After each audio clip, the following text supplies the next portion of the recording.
We on? We on? We doing it? Yeah. Yeah, we're on. Put it up to your mouth this time, mate. Righto. No need to be like that, mate.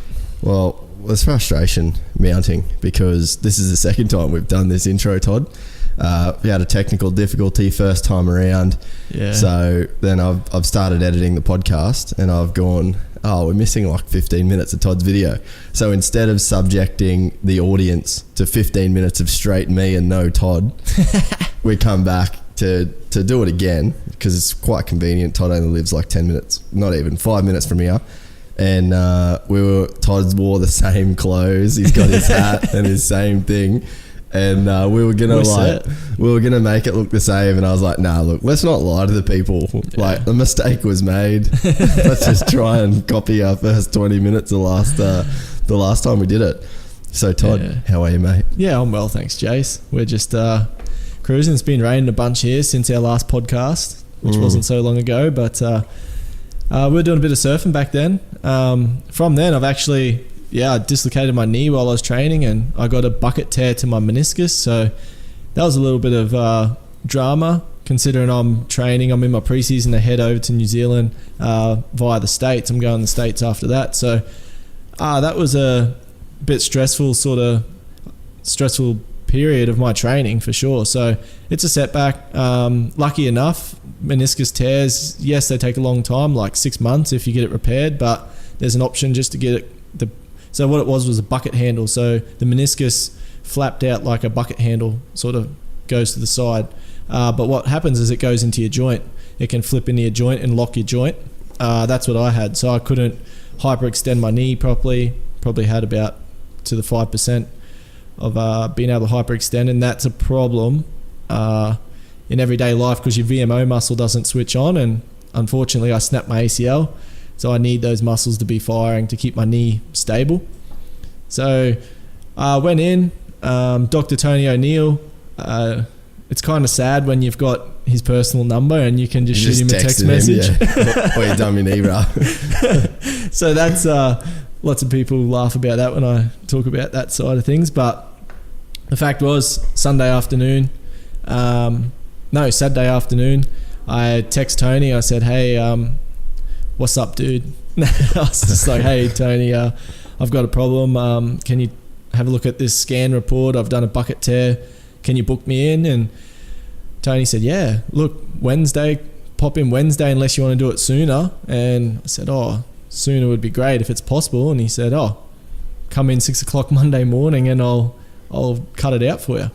So he basically just looked at the report, which is just a typed up report of what the MRI guys, when you get your scans done, they just do a report and send it to your physio and doctor. And he just went keyhole in, pretty much like a nose trimmer, and just trimmed it all out and good as gold. Yeah, right. Yeah, so that's it's quite an experience, I guess. For everyday people that I talk to, they freak out, but for me, I'm like, man, I limped into this hospital, couldn't straighten my leg properly, and pretty much skipped out of the place, which is that's a win for me. I've never had an operation like that before. Normally, if you get a screw removed, that's a week of maybe some bone ache and whatnot, whereas I literally walked out of there going, this feels good. My brain's going, hang on, you walked in here sore. What's going on? So I actually went for a push bike ride the next morning down the beach just to make sure the thing's moving, and now I've been back to training, not on the bike. Go see him tomorrow. So it's been a week.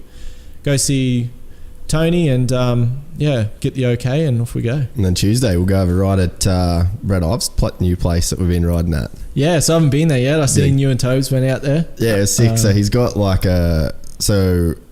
Maddie and Sawley and Kuipert, they're all mates with him from way back. Yeah. Then I met him at the 6 hour, and then he was like, dude, come ride our place, and it just being away and stuff. And then finally Maddie was like, dude, go ride at Ives' place. So we're like, all right, sick. And then I've actually been riding with Toby a little bit. Yeah. And then he's got, it's like just a cow paddock. But that's coaching with Toby, isn't it? Well, yeah, I'm trying to help him. Yeah, really. I thought it was more coaching for Toby leading into this. I'd almost say like mentor. Yeah. Like more mentoring. Like I'm trying to just help him be better. Like what Townley did with you, you know? Yeah. Well, I got to explain that you're actually helping his riding. I think just move him to the next level. I think just him riding with me. Yeah. You know, like I don't actually have to try. Like I just think it's like one of those association things. I guess it gives him the chance to be able to watch you and like have someone to catch, you know? Yeah. But bullshit.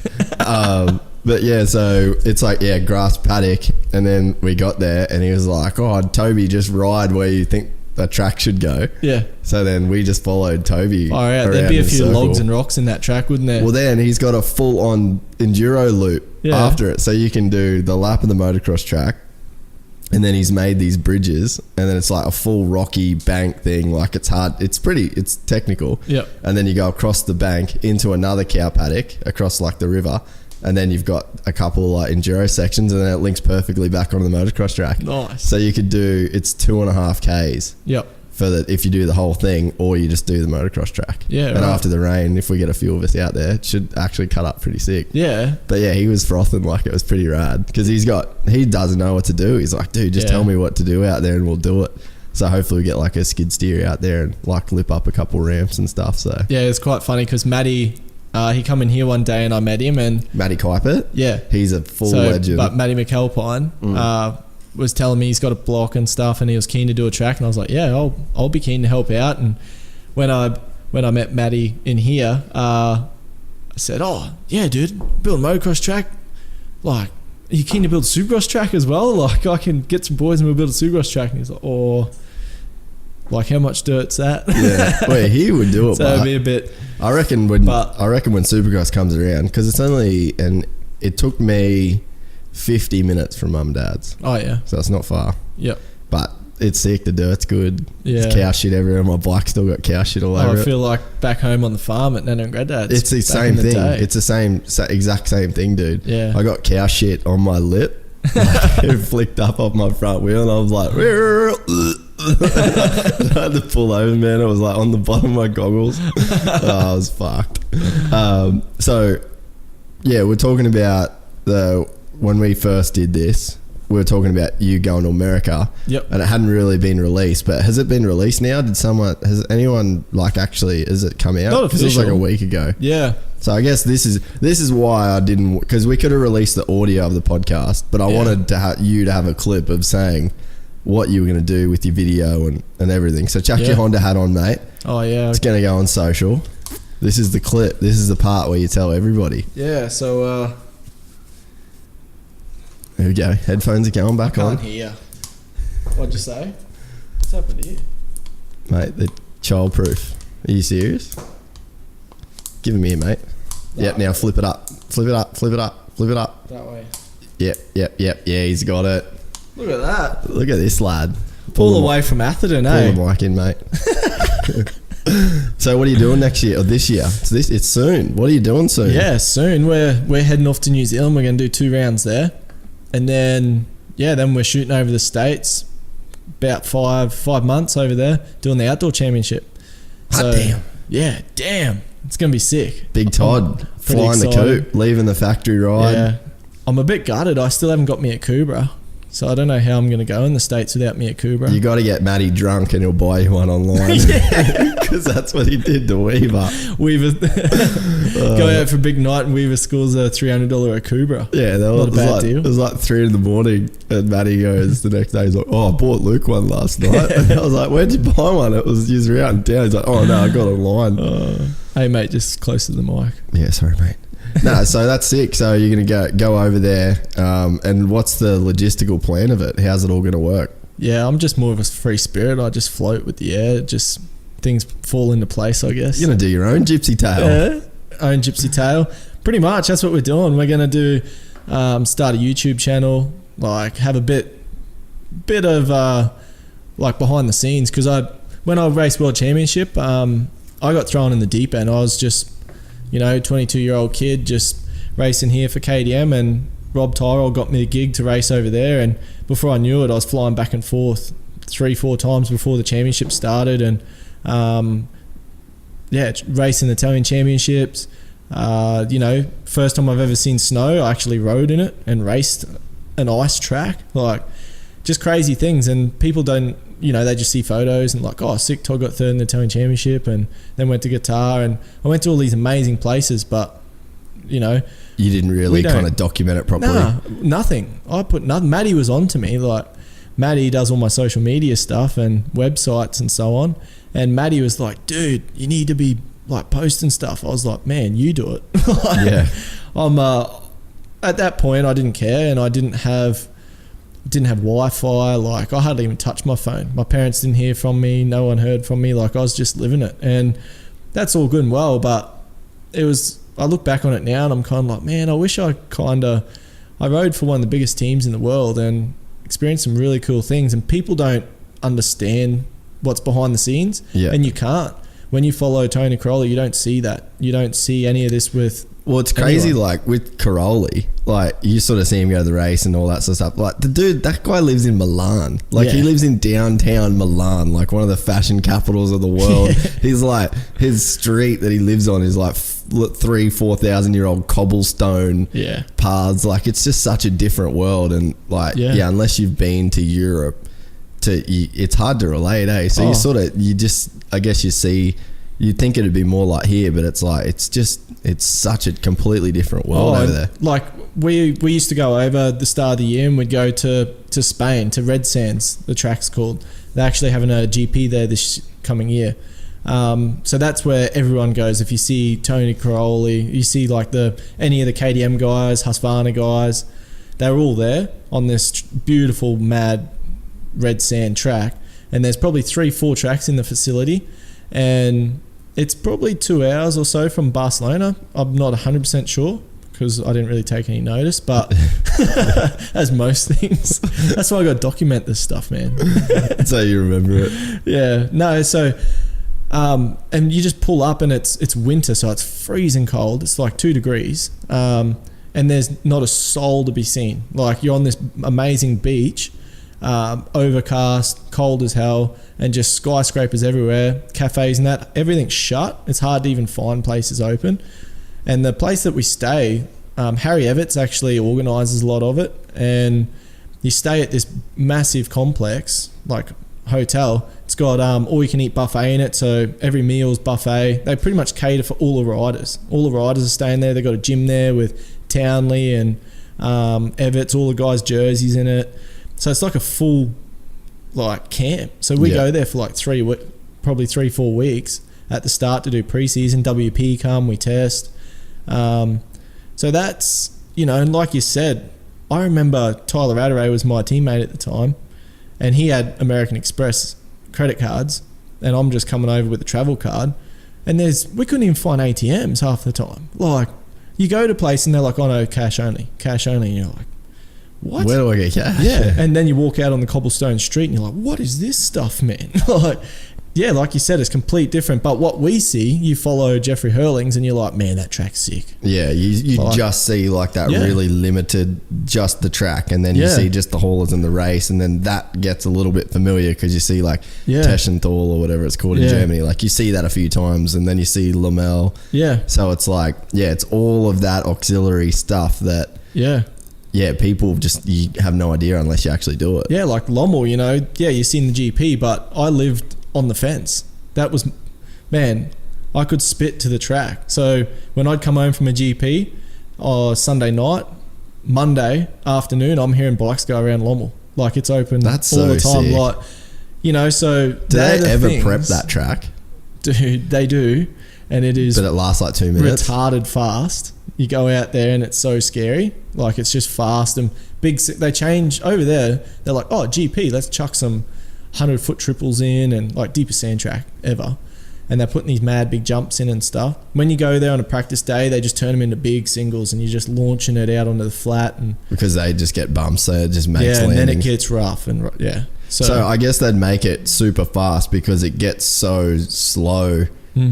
As it just gets rough, and then if you made it slow to start with, it'd just be like bop, bop. So like they'd have to make it that open. Yeah, right.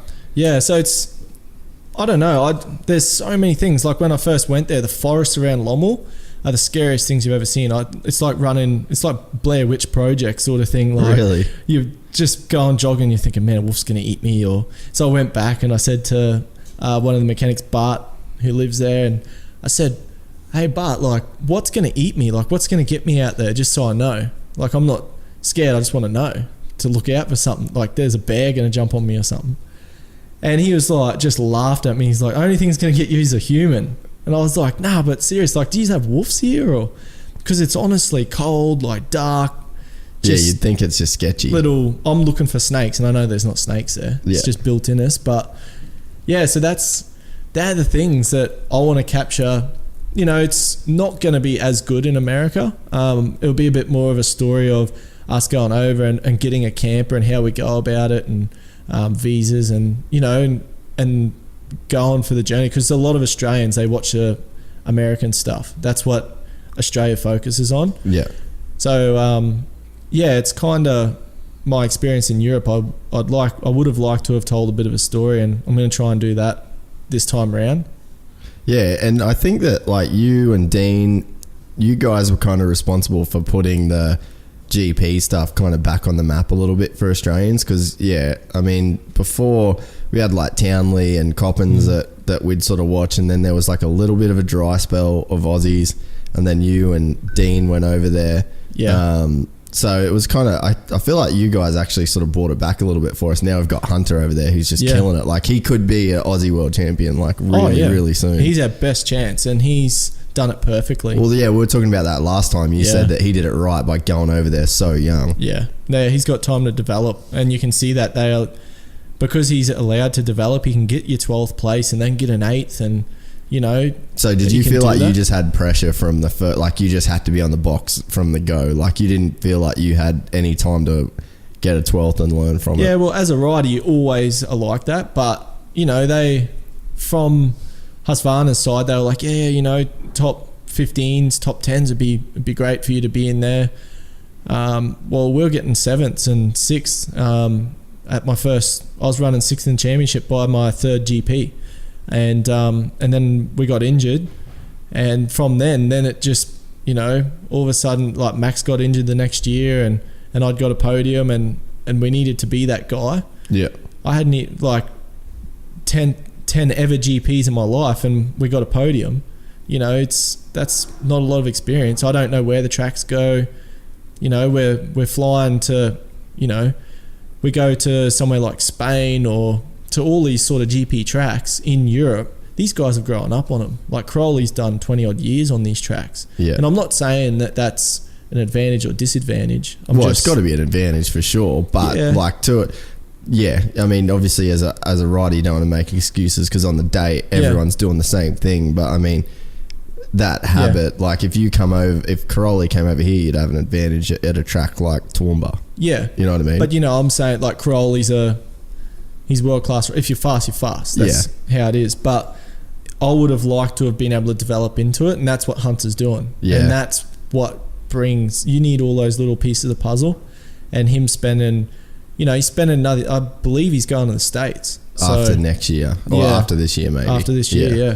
So, you know, it would have been... Do you reckon he should have tried to spend another couple of years there to try and win a world title, or do you reckon the sooner you get to the States, the better?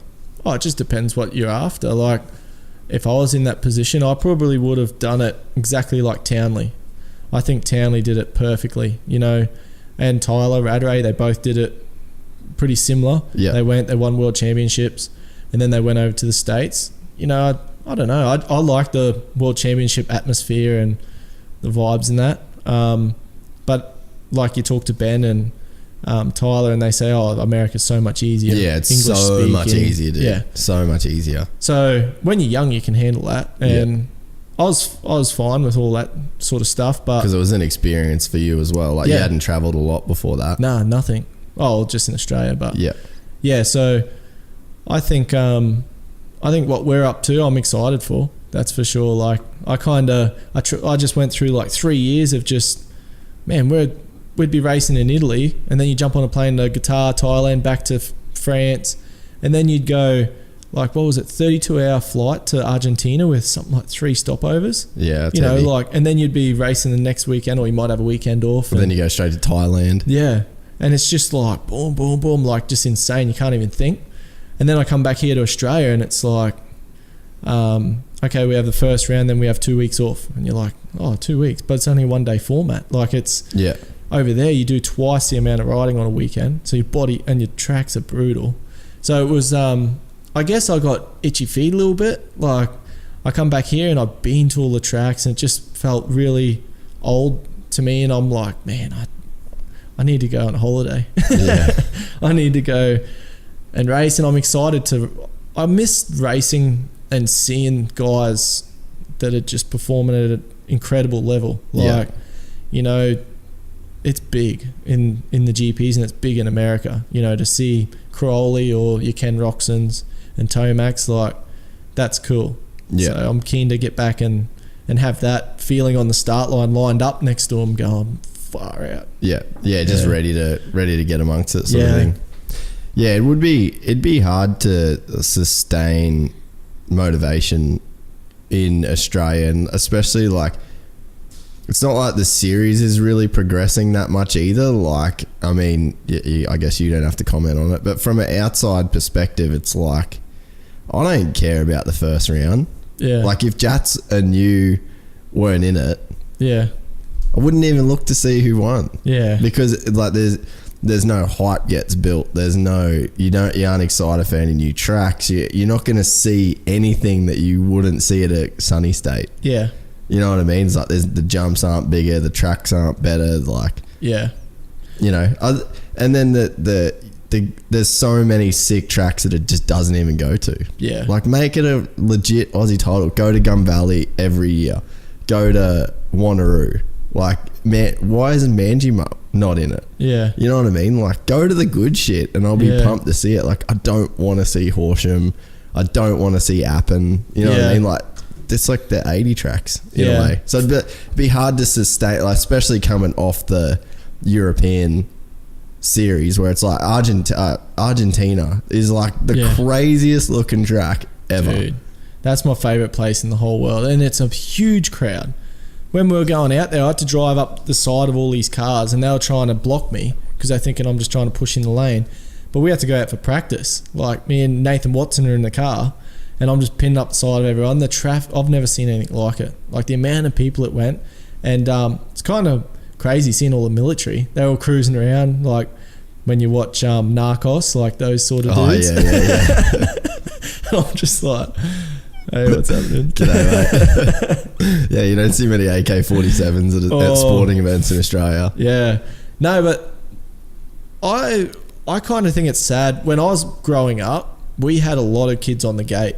Like, we'd go to a junior Aussie title, 60s, 80s. There were 80 odd kids. We had to qualify. You'd get so nervous that you weren't going to qualify. You know, like, what if I crash and don't qualify? We come all, like, we've driven all the way to Adelaide, man. That's like 3 days. Yeah. You know, and whereas now, like, and when I was a kid, every Sunday, so Saturday used to be the Supercross. Jay Marmot and Ryan Marmot used to race. I used to love watching them.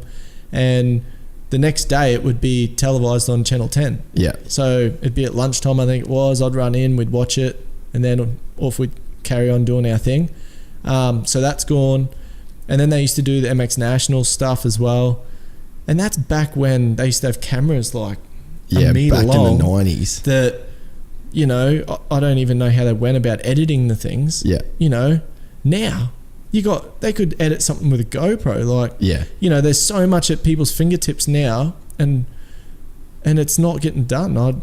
It's hard to even find out who wins. Yeah. So I think that kind of, and I know they've got the coverage on the website, like on the MX Nationals website, but it kind of, like, it'd be nice, like, you flicking through and the road racing comes on, and you're like, oh, there's nothing on, I'm going to watch that, you know, just for an everyday person. You know, that doesn't happen with our sport anymore. It used to, and it used to be pretty big, and that doesn't happen anymore. Like, Jill's parents, my girlfriend's parents, don't flick through and go, oh, There's geez, Todd. Todd's racing this weekend. You know, We that do doesn't see you happen. on that dope Honda commercial though. Oh, How no, good but is that's it? only on pay TV. Is it? Oh, righto. Yeah. And that's if Did you're you watching pay for that? Supercross. Yeah, I What do chipped you in. what do you say on that? I'm Todd Waters. Yeah, I ride yeah. red and I get head. So what are you selling? Lubricants or something, are you? Yeah. How fitting. Oh, that was a bit of that was my first time at a commercial, and it was a bit strange. Should have just asked Toby, mate. He does them all apparently. Oh yeah. I want to see Toby on a Rogaine, like you know how Shane Warne does the ones about growing your hair back. But he's got a like mullet. How good would it be? Hi, I'm Dakar champion Toby Price. Just last year, my hair was terrible. 6 months under Shane Warne and Rogaine, my mullet. Could you imagine it? It'd be so good. Oh, that'd be classic. We need to, Matty, reach out to Rogaine. Yeah. We have to get Toby on that program. It's pretty bad. Oh man. I can say that because I'm his coach. Yeah. Coaches get away with everything. Yeah, we can. How was the Townley thing? It was good. Yeah. I haven't had much to do with Townley before. Like even personally? Oh, I've raced him. Like that's But how. you haven't like hung out with him much. Nah. So, Townley's, yeah, he's a top dude. Like he's one of the naturally coolest people Yeah. I've ever met. But like from a racing point of view, like side, he's super focused. Yeah. You know, and a lot of that era, like Billy McKenzie, Billy's so focused, like at the racetrack, you know, I'm a competitor, same with Ben. Whereas I don't know, and that's my personality. If you're a huge sponsor or you're not, if you're just some kid's dad, I treat you all the same. Like I'll be there chatting to some dude that he's a Tyler or something, like, you know, Yeah. because I just like think everyone's rad. Yeah. And I don't lick anyone's bum. So if this dude's got heaps of cash, I don't care. Like that's just how I am. So from that side of it, yeah, I think. Whereas Townley's in the zone all the Yeah. time, like he's blocking out every distraction. But Yeah. like you said, it's sort of that generation in a way. For me, like if I'm walking the start line and I'm like visualizing the start and doing all this and focus and I can't talk to you, and I go crap, man. Yeah. I'm the best when I'm just like, hey dude, what's happening? Like, you know, just really relaxed, empty headed. Yeah. Like that's my biggest thing, is just being blank. So Yeah. I'm just cruising up the start line. When I sit on that start line, as soon as I look at that gate, my head, that's all I'm focused on. That's all it takes to get you in the zone kind of thing. Yeah, but I work a lot on having a blank mind, because that's when you perform the best. Like not going up there and having a voice in your head going, come on, come on, come on, come on, or whatever. It's just a distraction for me. Yeah, and everyone's got their own take on it, eh? People listen to music, all that sort of stuff. But so Billy, People are. yeah, Because that's got to help. we won't go into that. That's got to help, eh? I've heard, oh man, one of the Americans in Supercross this year, he'd just scream. Yeah, it's so 5 full second, on, eh? like 30-second board goes up, and he's just yelling like top note. And You I'm remember just how psycho sitting there Ken just used to going, go? what is this dude doing? Like maybe you should just focus, bro. Yeah, just chill, man. Do you remember how Ken used to go like crazy when he was in the lights class? Yeah. He'd like punch the air and punch himself and shit. Oh well, he's won a lot. Yeah, he can do what he wants. Yeah. But So yeah, back to Townley. so Townley, as a racer, like I've raced him and he was just super focused.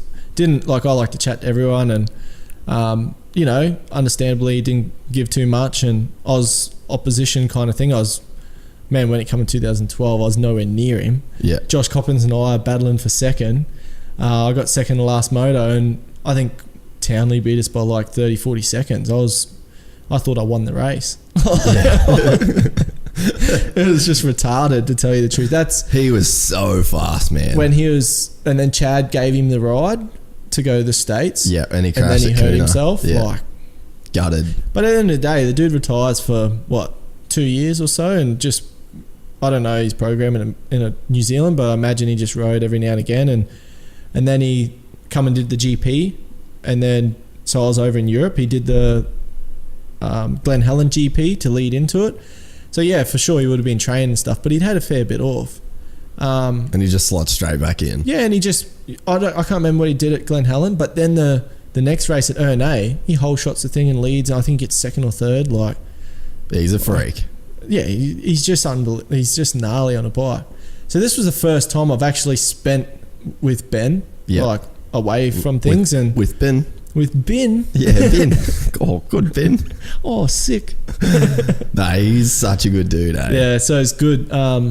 Yeah, he helped me out a bunch. Like, I've never had anyone even help me with riding before. Like, sometimes I'm like... Mate, you owe your whole career to Greg Moss. Like, what are you talking about? That's right. No, it's a... Don't shit on people, I won't throw you under the bus. Nah, it was just funny back in the day. You used to hear all that stuff. But yeah, like, Dad... Sometimes like, man, Dad, like, what do you reckon? How do I look? Oh, good, mate. Yeah, no, you're right, eh? Oh, I was just over changing this bloke's tyre. Yeah. Yeah, but like, what do you reckon? Oh, you're doing good, mate. Just keep it up, mate. You're right. Yeah, but like leg up or just something. Give us some feedback, man. But it's hard when you're like, you're trying to compete at the highest level. You know what I mean? So it's like, unless you've kind of got that experience, that it is pretty hard to like see those nuances that it takes to go faster. Dad's so good with me being like, he doesn't. I'm already hard enough on myself, so I don't need someone coming down on me. So he lifts me back up. So I guess he's a mental coach for me, and probably the best mental coach you'll find. But from Ben's side, like, we went there and he's straight away go out, we're doing a warm up, and we come in and he's like, oh dude, like, I feel like you're at your ceiling height. Like, for your style, yeah, you might get a little bit quicker here and there, but it's going to take a lot, you know, it'll take a long time. Need to do this and that, hips back, like just a few bits and pieces. And went out there and I was like, dude, I'm riding at like 60% and I feel like I'm on par where I was just hanging it out. So, because you've always had that super upright style, and I think that come from like, because you're just super strong, like you thick upper body, like you've got a different build to a lot of motocross riders. Yeah. So I think naturally, like when you can just lock in there and the bike moves under you, I think you like naturally that's a pretty easy way for you to ride, because you're like, oh, well, just like manhandle the thing. Yeah, so and it's Ben's like a lot of the thing was, he's like, dude, relax through your shoulders, just like. And I'm just going, dude, I'm going to destroy that corner. Yeah. I just get excited and want to blow everything out and smash things. We saw on Jatz's Instagram. So I knew about the whole blowing stuff out. Hang on, thing. What did you see on Jatz's? You didn't see nothing, mate. I didn't blow a corner out the whole 5 days. I know what you would have been doing, mate. There could have been one or so, but I was riding at like 60% upper gear. Just going around the corners, like there was one where there was a rut coming in and you stood up. Yeah, like that looked pretty sick. And like, because Ben's there, he named me back in the day the BBB, Big Burn Blower. Yeah. So like, straight up, I was like, well, we're going to do a thing with Ben. I'm going to try not to blow any corners out. So I was just cruising around. So we're doing this. Did he tell you where that all came from? What? The whole blowing corners out? Yeah, he said Ricky is gnarly. Dude, so we went to... I'd heard that from Ben. He was saying that when Coop went over and he was training at Ricky's, Coop was just like, hot, and there was just shit going everywhere, and Ricky just walked out, just psyching out, like, get off the track, and like just losing his shit. And what do you mean, bro? Yeah, he's like, oh, what? And then Townley was telling me about that, and then Coop was telling me about it, but then we went there to shoot an old Suzuki commercial, and we had Les Smith. You remember him? Nah. And I like American. He rode for Gibbs back in the day, and he was the test rider because him and Ricky are like good mates. Yeah. And Ricky's just standing like fully eyeing him off, and then I was like, what are you doing, man? He's like, dude, if he blows out one turn, I'm calling this shoot off. Like, he's like full on pedantic about it, and he was just like standing there and he's like, be smooth, bro, be smooth. Just roll it on. Yeah, just roll it on. Because I said to Ben, I was like, are you kidding me? Like, when that is the Ricky man. I know, I'm like, I watch him and he's hardly got his feet on the pegs with just a throttle on, man. He'll be side saddling, just riding that thing. Like, he's just crazy. I've seen him go through that many sets of whoops, like flashbacks, just of him feet off next to the bike, and just rides in the tough blocks. Like, And I'm thinking, I thought him out of anyone would have just been going in just hard. Yeah. But yeah, Ben reckons he just comes in hard, goes out hard. Yeah. Like doesn't sort of blow it out. There's no real fun in that, really. Let's be honest. But anyway, we so Jats and I had this thing, and it's quite funny because there was. I feel like Pete was probably pretty hard on Jats blowing stuff out too because of all the track work that he did back in the day. You don't reckon? I reckon it's a cans thing. You put me on a track, I just blow everything out. Weaver doesn't do it. Like, because we're from pretty loamy stuff, we just used to lean in and just shifting dirt. Yeah. Really, Wade does it. Like, yeah, it's all the boys from up home. The Cairns crew. Yeah. What do you? We didn't talk about that on the first time we did this. Why do you think that little error from Cairns was so good? Because you had you, Wade.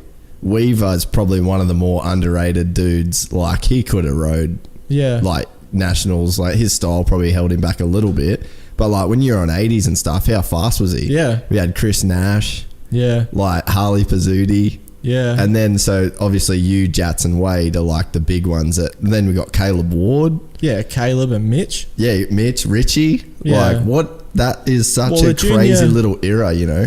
I don't know. There's no one above me. Like...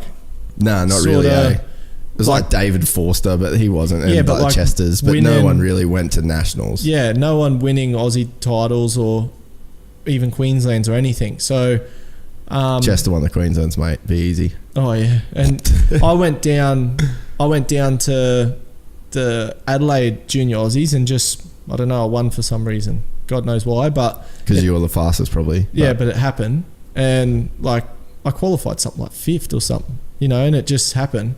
And that kind of kickstarted everything. We went down with Jats. Jats was on a 50. I was on a 60. Yeah. I think Jats won the 50 as well. Yeah, probably.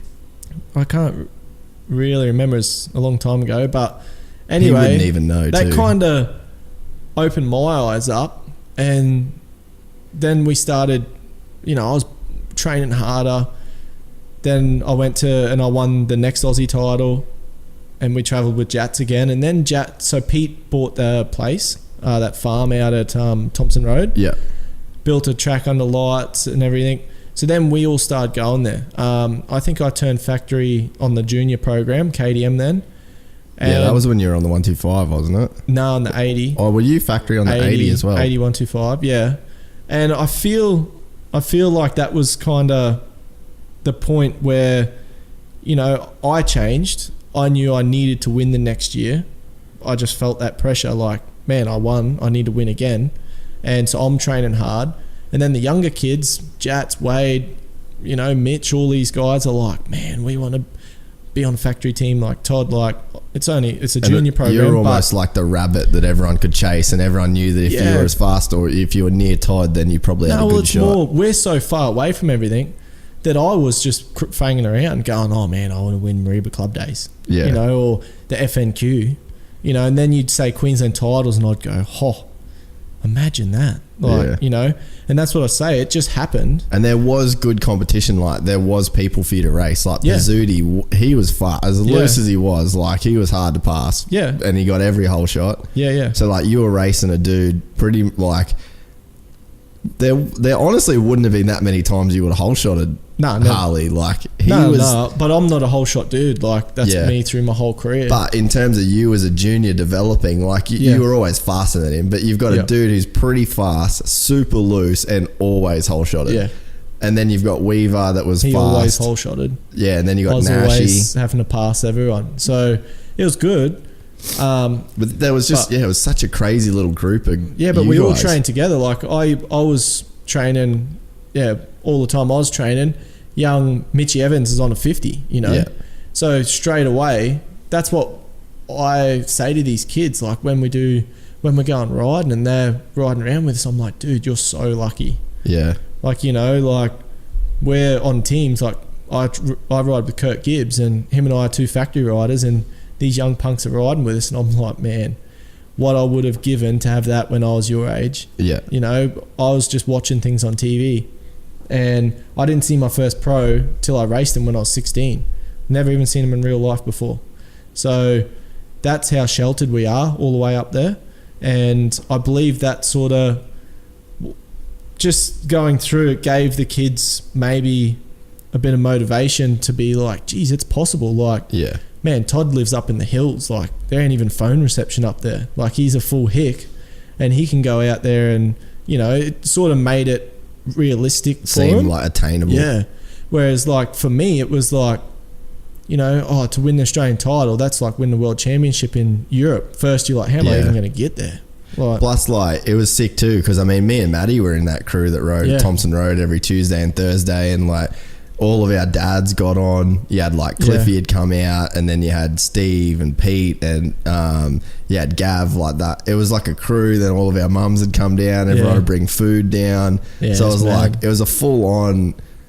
I don't know, it was like this little clique, that just, and it's crazy even like seeing what Maddie's doing now and then what I've been able to do. Like everyone kind of from that crew went on to sort of do something. Like it's always been a bit of a trip that to me that, you know, Wade's one of the most naturally gifted riders. Like you see that dude do like fakies and shit down there. Like, you know what I mean? He's just one of the, and he's like one of the coolest dudes going too. But it's like everyone in that group did something pretty rad. Yeah. So it was like, it's like definitely a talent. I guess we're just pushing each other. Yeah. I remember riding with Wade. We're just going over doing heel clickers and double footed cans and just we'd goof around until our bikes run out of fuel. Yeah, and then like them up and one day pushing each other. I remember one day Pete cut in like a speedway track. Yeah. And then we're all on like the Jawa just everyone's just like doing that sort of shit, and then it's like, oh, we're doing wheelies today. Like everyone do wheelies, or you'd make like a track in the cane. It was just we didn't talk about it the first time. It was such a cool little we just had such a cool crew. Yeah. And everyone went on to do something. Yeah. The upbringing was great. Like it wasn't like I kind of touched on before. I didn't have my dad down my throat or anything. Like he was just too busy like chatting or watering the track or doing whatever. So yeah, we'd be over there fanging around, then I'd be like pull up and be like, Wade, man, how sick's that corner? So we'd just be hitting that corner like hundreds of times just because we thought it was sick. Like, and there was no like coaching regime I'm behind like 14 or 15 just going, man, let's try and scrape our bars, like, and we'd just be hitting this corner, and you look at it now and you're like, well, that's a drill. Like that's something that I do now as a professional to try and build my speed. And all this stuff we just stumbled across. Then on the way back, we'd be trying to scrape our back mudguards, like just wheeling. We'd be over wheeling, nose wheeling, and we just time on the bike. That's what it is. Yeah, there was a lot of riding because like even me and Maddie started riding so late, and Maddie got good so quick. Yeah, from like a 14-year-old. Yeah, and then when he was like senior, he was shredding just because I think we just had. You know, your bike could have like 50, 60 hours on it. Yeah, you know, and you just ride Tuesday, Thursday, Saturday, Sunday.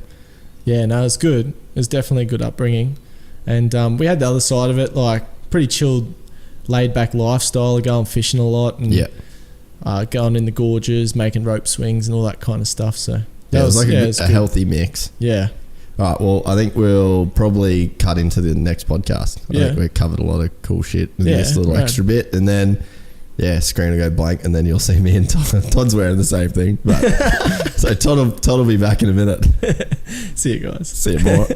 I got super like, I don't know. I mean, I was always frustrated by like Motorcycling Australia, Motorcycling Queensland.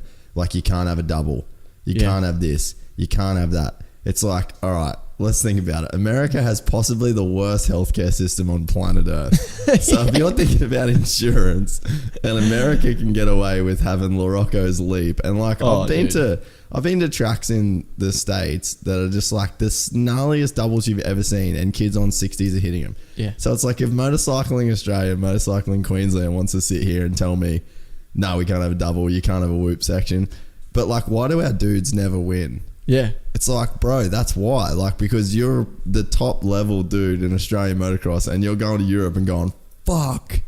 Dude. That's why. Like, that's why it just always frustrated me as to like, how are we supposed to progress as athletes or progress our sport forward when it's like you're wrapping up people in cotton wool? Like, there hasn't been a Chad Reed since Chad Reed. Why is that? Yeah. Well, Chad Because Reed it's left when he was young. You know, Exactly, and he that's got the out of reason here. I think that Hunter is going to do the best out, and Jet, Yeah. they're going to do the best out of all of us. Yeah. Because they went and they got out of here with time to still develop a style.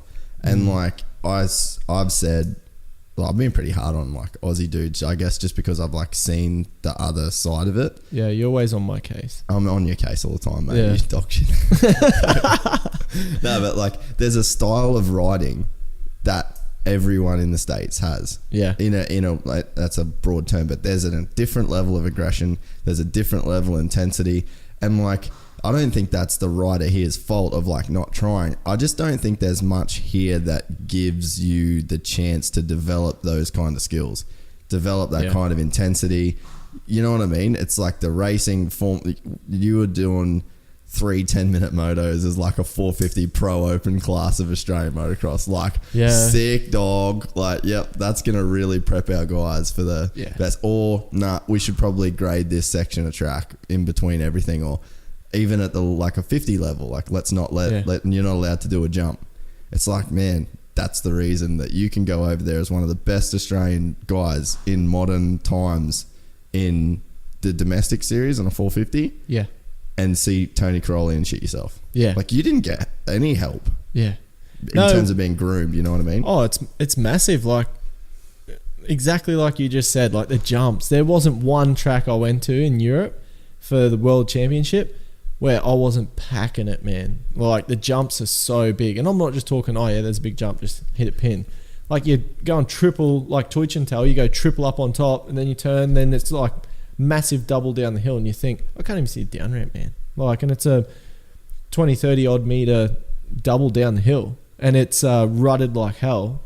Thinking, man, how am I meant to race? Because I'm thinking about this stupid jump every lap, you know. Whereas those dudes have done it since they're on 60s and 80s. They don't even care. So they just like whatever, like.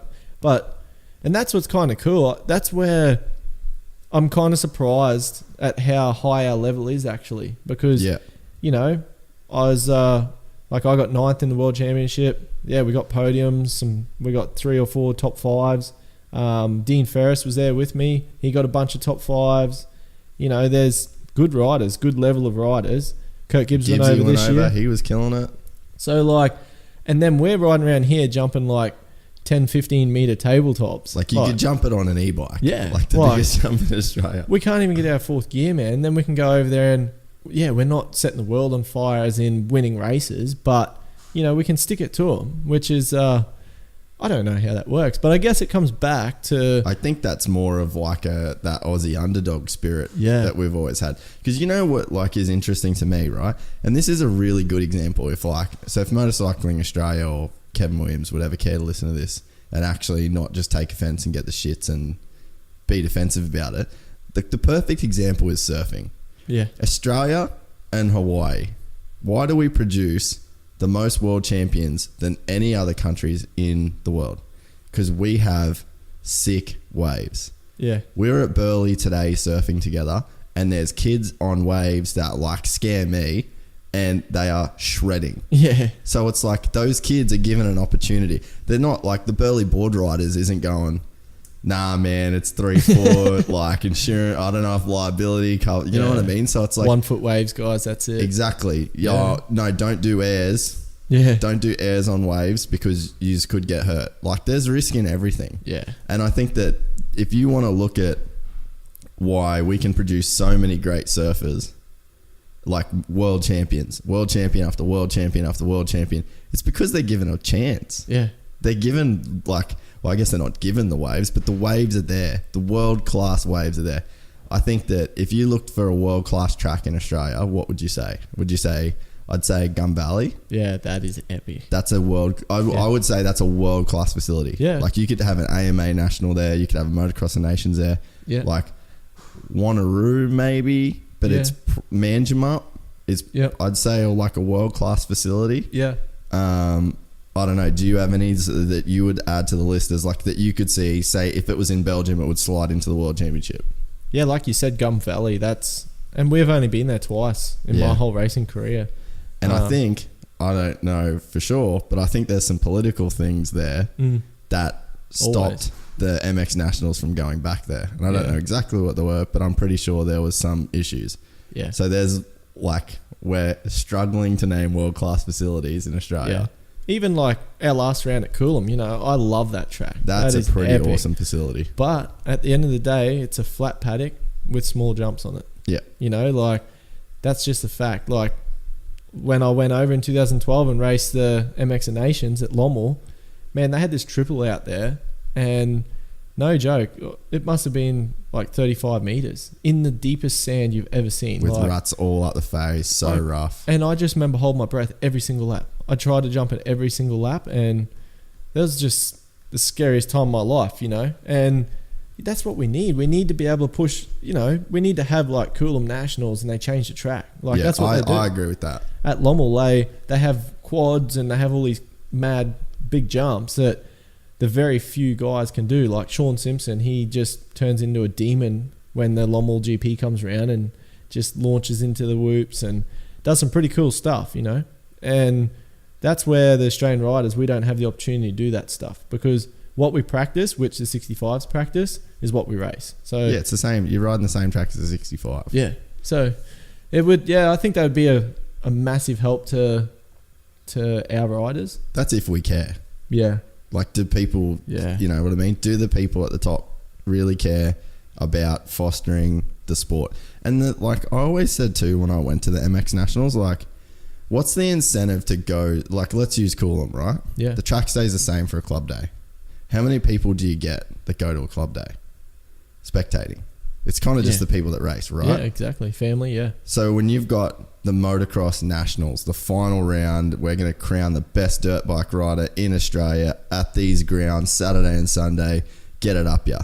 If the track's the exact same as the club day, people didn't go to the club day. Yeah. So you're telling me that you want to race on the exact same track, but you expect people to go, and then that has the biggest trickle down effect. Like, why can they make these epic supercross tracks inside of baseball stadiums? Yeah. Because people go to watch them.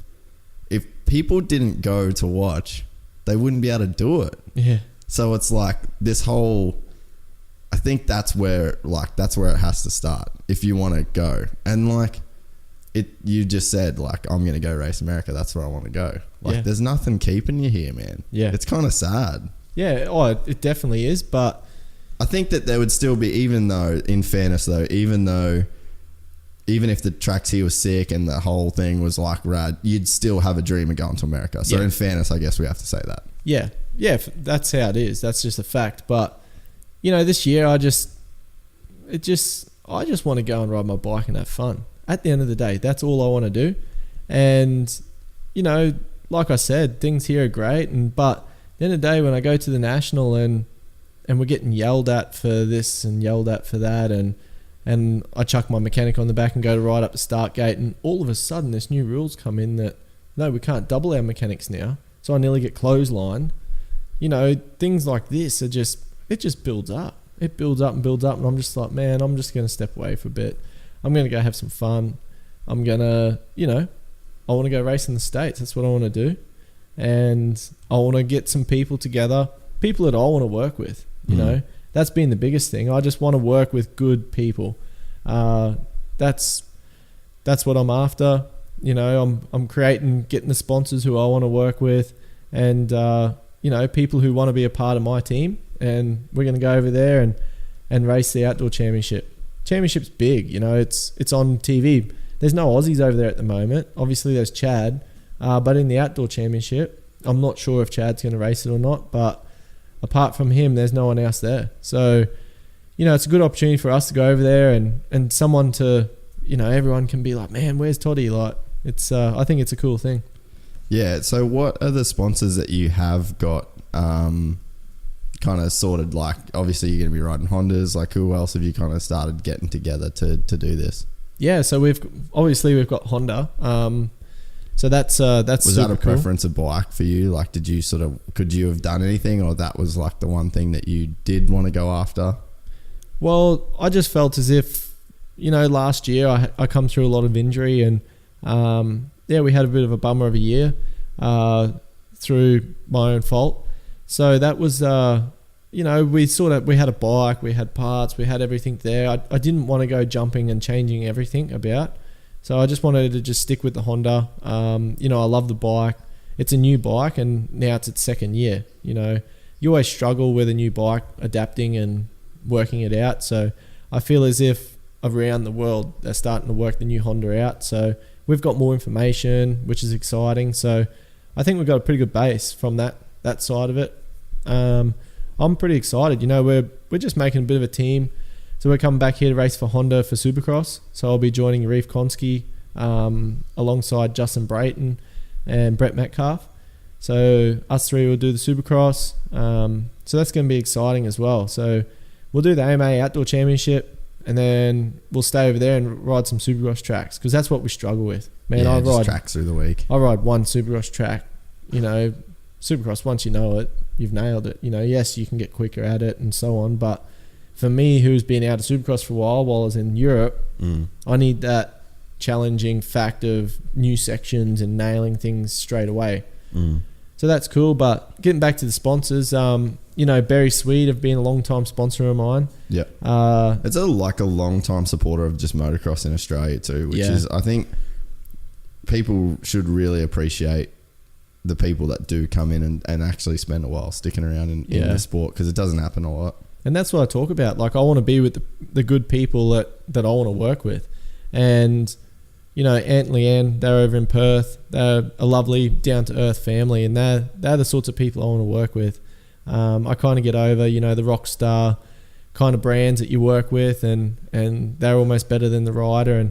And I've got zero ego at all. So I don't really want to work with someone with ego because it just doesn't work. Hard to hang around in this group with an ego. Yeah, you get shot down real quick. Just ask Toby. Yeah. Poor bastard. Fucking ugly bastard. No, we love Toby. Wait, can he hear us on this thing? No, he will. He'll watch for sure, just so he's got something to come at me with. There's no Tinder on here, bro. Nah, no Tinder on this podcast, mate. Yeah. We're a Tinder-free zone. Yeah. No, that whole thing with Berry Sweet, it's so good to see him in the sport still because like Kevy Coolair is gone. Yeah. Like, if anyone knows that guy was a fucking legend. Yeah. He's a really good guy. Yeah. And he had a semi and he was doing the whole thing and then JDR dudes. I know more about those guys' situation than maybe anybody will, and they're fucking good people. Yeah. And I don't care what anyone says. And they're good people that left the sport. Yep. So it's like, you know, I like the way that you said that you want to just be around those good people because I think that in motocross, I mean, it's probably just the same everywhere. Like, nice guys finish last. Yeah. You know, if you can be the best dude, doesn't mean you're going to stick around. We know people in this industry who are dickheads. Yeah. That are just there every single year. And you're like, how are you still like, how do people still give you how many people can you burn? I know, and still have a job. Yeah. So it's like, I don't know. That's why. So it's cool that you've said that you want to pick those good people. Yeah. And like my other long-term sponsor, Jeff and Jenny Olam from Cairns. So they used to own Cairns Coconut Resort. And they're amazing people. You know, they come over and watched my GP in Mexico and Glen Helen, the USA, and it was epic. We spent the week with them, and like that's what I enjoy. You know, just good family people around. You know, fortunate enough that we're able to align to help me out with my racing, and you know, there's no better feeling than knowing that the person who you're representing, they've got a face to it, and you know who they are. Yeah, you know, it's you're not just personal, a number to them. Yeah, yeah, like it's good. It makes you feel good putting their name and representing their company, because you don't see it as their company, you see it as them. You know, like I'm representing Jeff and Jenny from Cairns and Leanne and Ant from WA. You know, so it's that's super cool. Do you have any tracks in particular that you're looking forward to racing? All of them, man. Yeah, they're all that's what's sick. Cool. Like, that was a good thing about the World Championship. They were all new tracks to me. Like, even I lived at Lommel, like at the back fence. So I heard the bikes go around when I was on my days off. Sick. Yeah, so I lived with Do you know how much your lap time improved from the day you got there to like the day you left? Nah, but Harry Everts would. The day I met Harry Everts, he comes walking over and he's got like a stopwatch there. And he goes, "Hey, not so bad. And off he walks.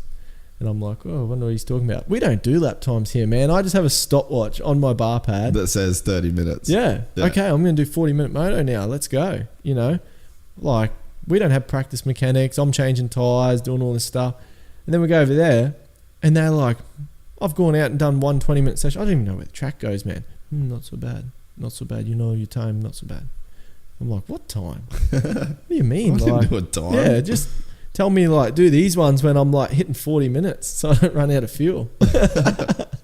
So yeah, that was pretty cool. He wears stopwatches out and he's known for that. Yeah. Such a good dude.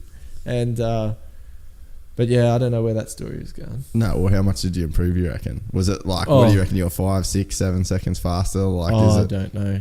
Is that, you know what I mean? Like, yeah. But could you tell a difference? Oh, like yeah. a massive difference? Huge difference. So when I first went over there, I was just, I felt like everybody was watching. Like, so I was just going crazy, crash, pick it up. It was like, we were just there on a Wednesday and I just felt it was like the GP. Because crew were turning up, factory Yamaha, factory Honda, all these people. And you probably didn't even know half of them. Nah. No, they come in, they're like, oh, you know, you're on par with Bobryshev. And I'm like, oh, is he good? Like, you know me, I'm from the hills. I only just got an iPhone. Just got a commodity. And so that was cool as well. I didn't know who I was. I knew Crowley and Hurlings. 0 people after that. Yeah, right. I was just out there just going as hard as I could. If someone passed me, I'd go up the inside because they weren't mates. I don't know no one. Yeah, so you're just going fucking yellow. It was sick. So that was cool. I'm looking forward to that in America as well. Except, obviously, the reason why is because we don't follow the GPs. Like Australia, before I went over, I knew everyone in America. We follow all the races. You know, when I jump on the spin bike, I'm watching the outdoors. But yeah, I didn't watch anything in Europe. And I knew Crowley because he's in every magazine. Yeah.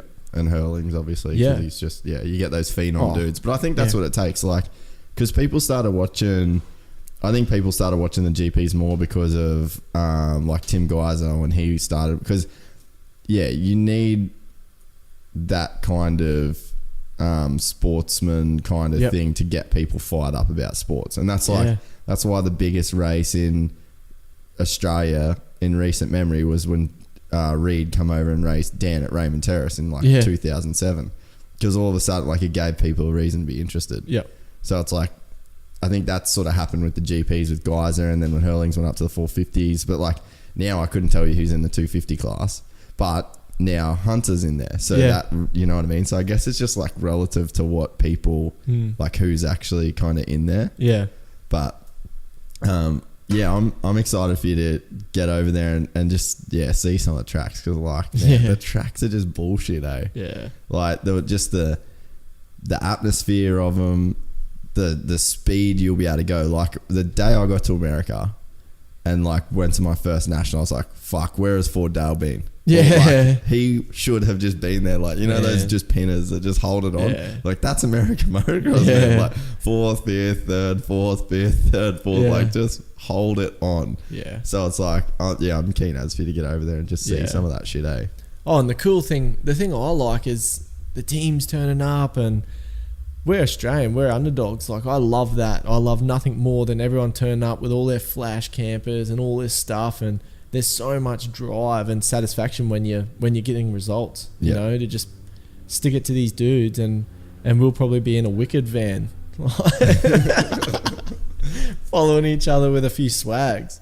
So that's going to be exciting. Was Caleb over there in Europe when you were there? No. I was bummed for him, man. I said like, as soon as you sign in Europe on a team where you go like, who's that? Yeah. You can't do it. So like you were lucky with Husky because it was Kimi Raikkonen's team. Like Kimi, factory Husky support. So it's like, you're safe. Yeah. When Caleb went over on like, who knows what, Husqvarna, I'm like, don't do it.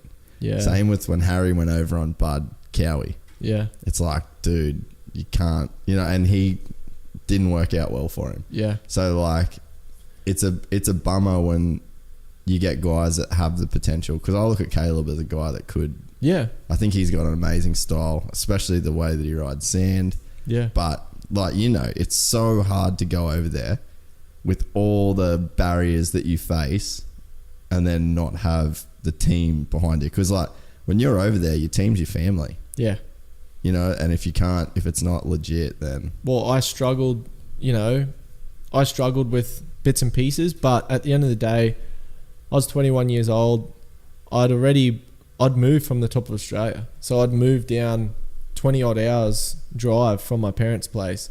I then went on to buying a place. So I had a mortgage. I made a life for myself down here. I knew that, when you go riding, you put your gear in the washing machine and wash it and then go cook dinner. As stupid as it sounds, you got to go shopping. You're an adult. There's all this stuff behind the scenes.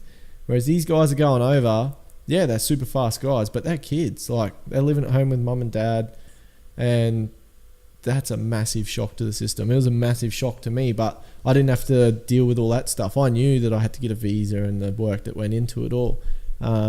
But as a kid, that's tough. And that's where Hunter, his whole family have gone over. Yeah, his whole family's there. That program is faultless. Like, it's... and as you can see, he's getting results. He's so young, and that's what it takes. Like, I got amazed. When I was 15, I was winning Australian titles, and I just wanted to get in with the seniors. But no, you're 15 years old. You can't go pro till you're 16. And then when I went pro, they put me in an intermediate class that Dean Ferris and I are racing against each other. Yeah, that's right, eh? Like, we couldn't even ride with the pros. So we're 16, almost 17. We're still just racing each other like we're juniors. And then I go over there. Hunter's 15, Roxon's 15, and they're like battling for the world championship. Yeah, I'm in Italy at the Nations. I'm sitting on the start line, and there's a 15-year-old kid next to me on factory KTM, and I'm just thinking, dude, when I was 15, I was just down the creek fishing. Yeah, like, we don't have that opportunity. That's what's going to be super exciting to see where Hunter takes it, because none of us had that. And Chad was the same. Chad McFarlane, they were 16, 17. And they just left. Yeah. And they did their thing, and they and they had success because they were allowed to go, and they sort of didn't know anything else. And I feel like too, there's a thing like you'd probably know this better than me, but it's like a bit of a theory that I've got. So like you can apply this in a couple ways, and I don't even know if I've said it that much. Like, so Billy McKenzie comes over here, right? Torches everybody. Like, lap times were just like my mate Billy. Be careful there. What he didn't he? Lap time wise. Oh yeah, he's quick. Yeah, so when he first got here, those first few rounds, people were like, I was battling with him, bro. I won the second moto. Yeah, but like, jeez. I'm just talking purely lap Short times. memory, I'm talking purely lap times. He was fucking like there were qualifying times where he was like 3 seconds faster. Yeah, right? But you got to make the 30 minutes. Eh? I know, gotta put the work I know, in. but I'm purely talking speed, right? Yeah. So he comes over here and everyone's like, "Whoa, yeah, no, Billy, Jesus, he's fast!" Like, looking at the qualifying times, and you could match it. Yeah, yeah, you could beat him. Yeah, but then you look at Cody. Yeah, Cody goes to the States, Unadilla, almost beats Bubba, ruins a perfect season. Comes back here, he's no different. He's no faster. So that tells me either the tracks here don't let you go fast for there to be a difference. I'd say the same thing with Medi. You go, like, I was at the World Vets when Medi won 30 plus like 2 months ago. Yep. It was out of control how fast he was going. Yeah. Like, there was really legit dudes there that were just like, all right, see ya. Yeah. Like, both motos gone. And then he gets here, he was top 5. Yeah. So, and then, like, you go over there to do that, and like, or, Gibbsy or whatever, and then Gibbsy's in that sort of, he's not going over there dominating that way. So there's like either something that goes on where you get stuck in the speed that everyone else is going. Yep. And that either pulls you back or pushes you forward. So like when you go to Europe, it pushes you forward. When you come back here, it pulls you back. Or it's like there's a way for the pack to level out. So yeah, I forgot where I was going with it, but that's like one of the things where I think that, it's either the tracks or like something over here is unlike Reed with Reardon. When Chad came over here, they were like super close. Yeah. But like if you took Dan, like Dan couldn't last 2 seasons in America. Yeah. Chad's been there for 10 seasons, has won 2 world titles. Yeah. So, but then he comes here, he races Reardon, and it's like, woi, Yeah. Reardon's the shit. It's like it doesn't turn out to be the case. Yeah. So like I wonder why that is. Is it the tracks? Is it like the events? Is it what is it? But there's something here that is that, and maybe it's what we said before about not being allowed to do doubles, not being like. I remember that, man. You and Dean had to go to the sunny states and race in the fucking intermediate class with my brother. You know what I mean? So it's like, Yeah. what's that all about? And Yeah, then, man. you get Hunter's just bloody, how old's Hunter now? 18? Yeah. And he was battling Zach Osborne at Motocross Nations. Like, Yeah. that was epic, man. Epic. Yeah. Unreal. That's like one of Australian motocross's highlights in the last few years. And I reckon that, Cody at Unadilla in whatever, 08, when James got the perfect season, he almost beat in the second motor. That's like one of the gnarliest things to happen in like Australian motocross, because I'd say New Zealand and Australia are pretty close. Yeah. So it's like we're just we're not grooming you guys for that, for whatever reason. Yeah, man, it's a tough one because, Dean and I are racing each other in intermediate. We're 16 years old, and then Lap time is faster than the pros. yeah, people are coming up to us and they're like, what are your dreams? Do you just want to go to America and this and that? And you think, well, I just want to turn pro, man. Yeah, let me have a I just crack at want anything. to race with the big boys. Like, man, I've nearly got children and I'm still not allowed to race with the big boys. Can I like triple that over there, or like that's just how it is here. You know, it's crazy. It is. That's how it is, and that it's kind of it's disappointing. They're not really grooming us. It's, to me, we just need to have like a riders association or something and start changing things. We got to look at the younger generations and be like, man, we want these dudes to be world champions. Yeah. Like, we want Australia to win MX Nations. And then How? if that's like just good for the economy of Australian motocross. Yeah. Like superstars, like what Chad did for Australian motocross, like how many guys that are on the start line now and as a professional motocross rider at the MX Nationals would have been influenced by Chad Reed. Yeah. All of them. Everyone. All of them. If we don't have another Chad Reed, like that's making news because like if you're in motocross and your dad raced motocross, you're in motocross, right? Yeah. But like, the good example of it is Adam Cincerello. His dad never rode a motorcycle in his life. You know how Adam Cincerello got into motocross? He watched Jeremy McGrath on TV. Yeah. And then he said, Dad, can you please take me to Daytona Supercross? And he went to Daytona Supercross, and then he got a motorcycle. Now he's Adam Cincerello. Let's see. So it's like, there would be guys on the line now. Like, do you remember who influenced you to race motocross? Well, man, Dad just took me. Yeah, Like, okay. We had a 5-acre block, and I just used to ride my little QR50 around the flat, and then we just went racing. And that's just, it is stupid how my life went. It just was, I don't know, just crazy. Like, we just used to ride our bike. Yeah. Like, even as a 15-year-old kid, I used to ride the bike once a week, like once or twice a week. Like we used to go down to Jackson Richardson's on Thursday. Yeah. Like Good times. Yeah. Thompson Road. half the time we're just driving the bomber cars around. Do you remember when we both hit that irrigation pipe and both cartwheeled? Todd and I, we just had, and who told us that we used to go to Jatz's, for just the people that are listening that don't know, we used to go to Jatz's property in Cairns on Thompson Road, and that Jats had like a really cool track set up, and we had lights because it was too hot to ride in Cairns in summer. During the day you just couldn't do it.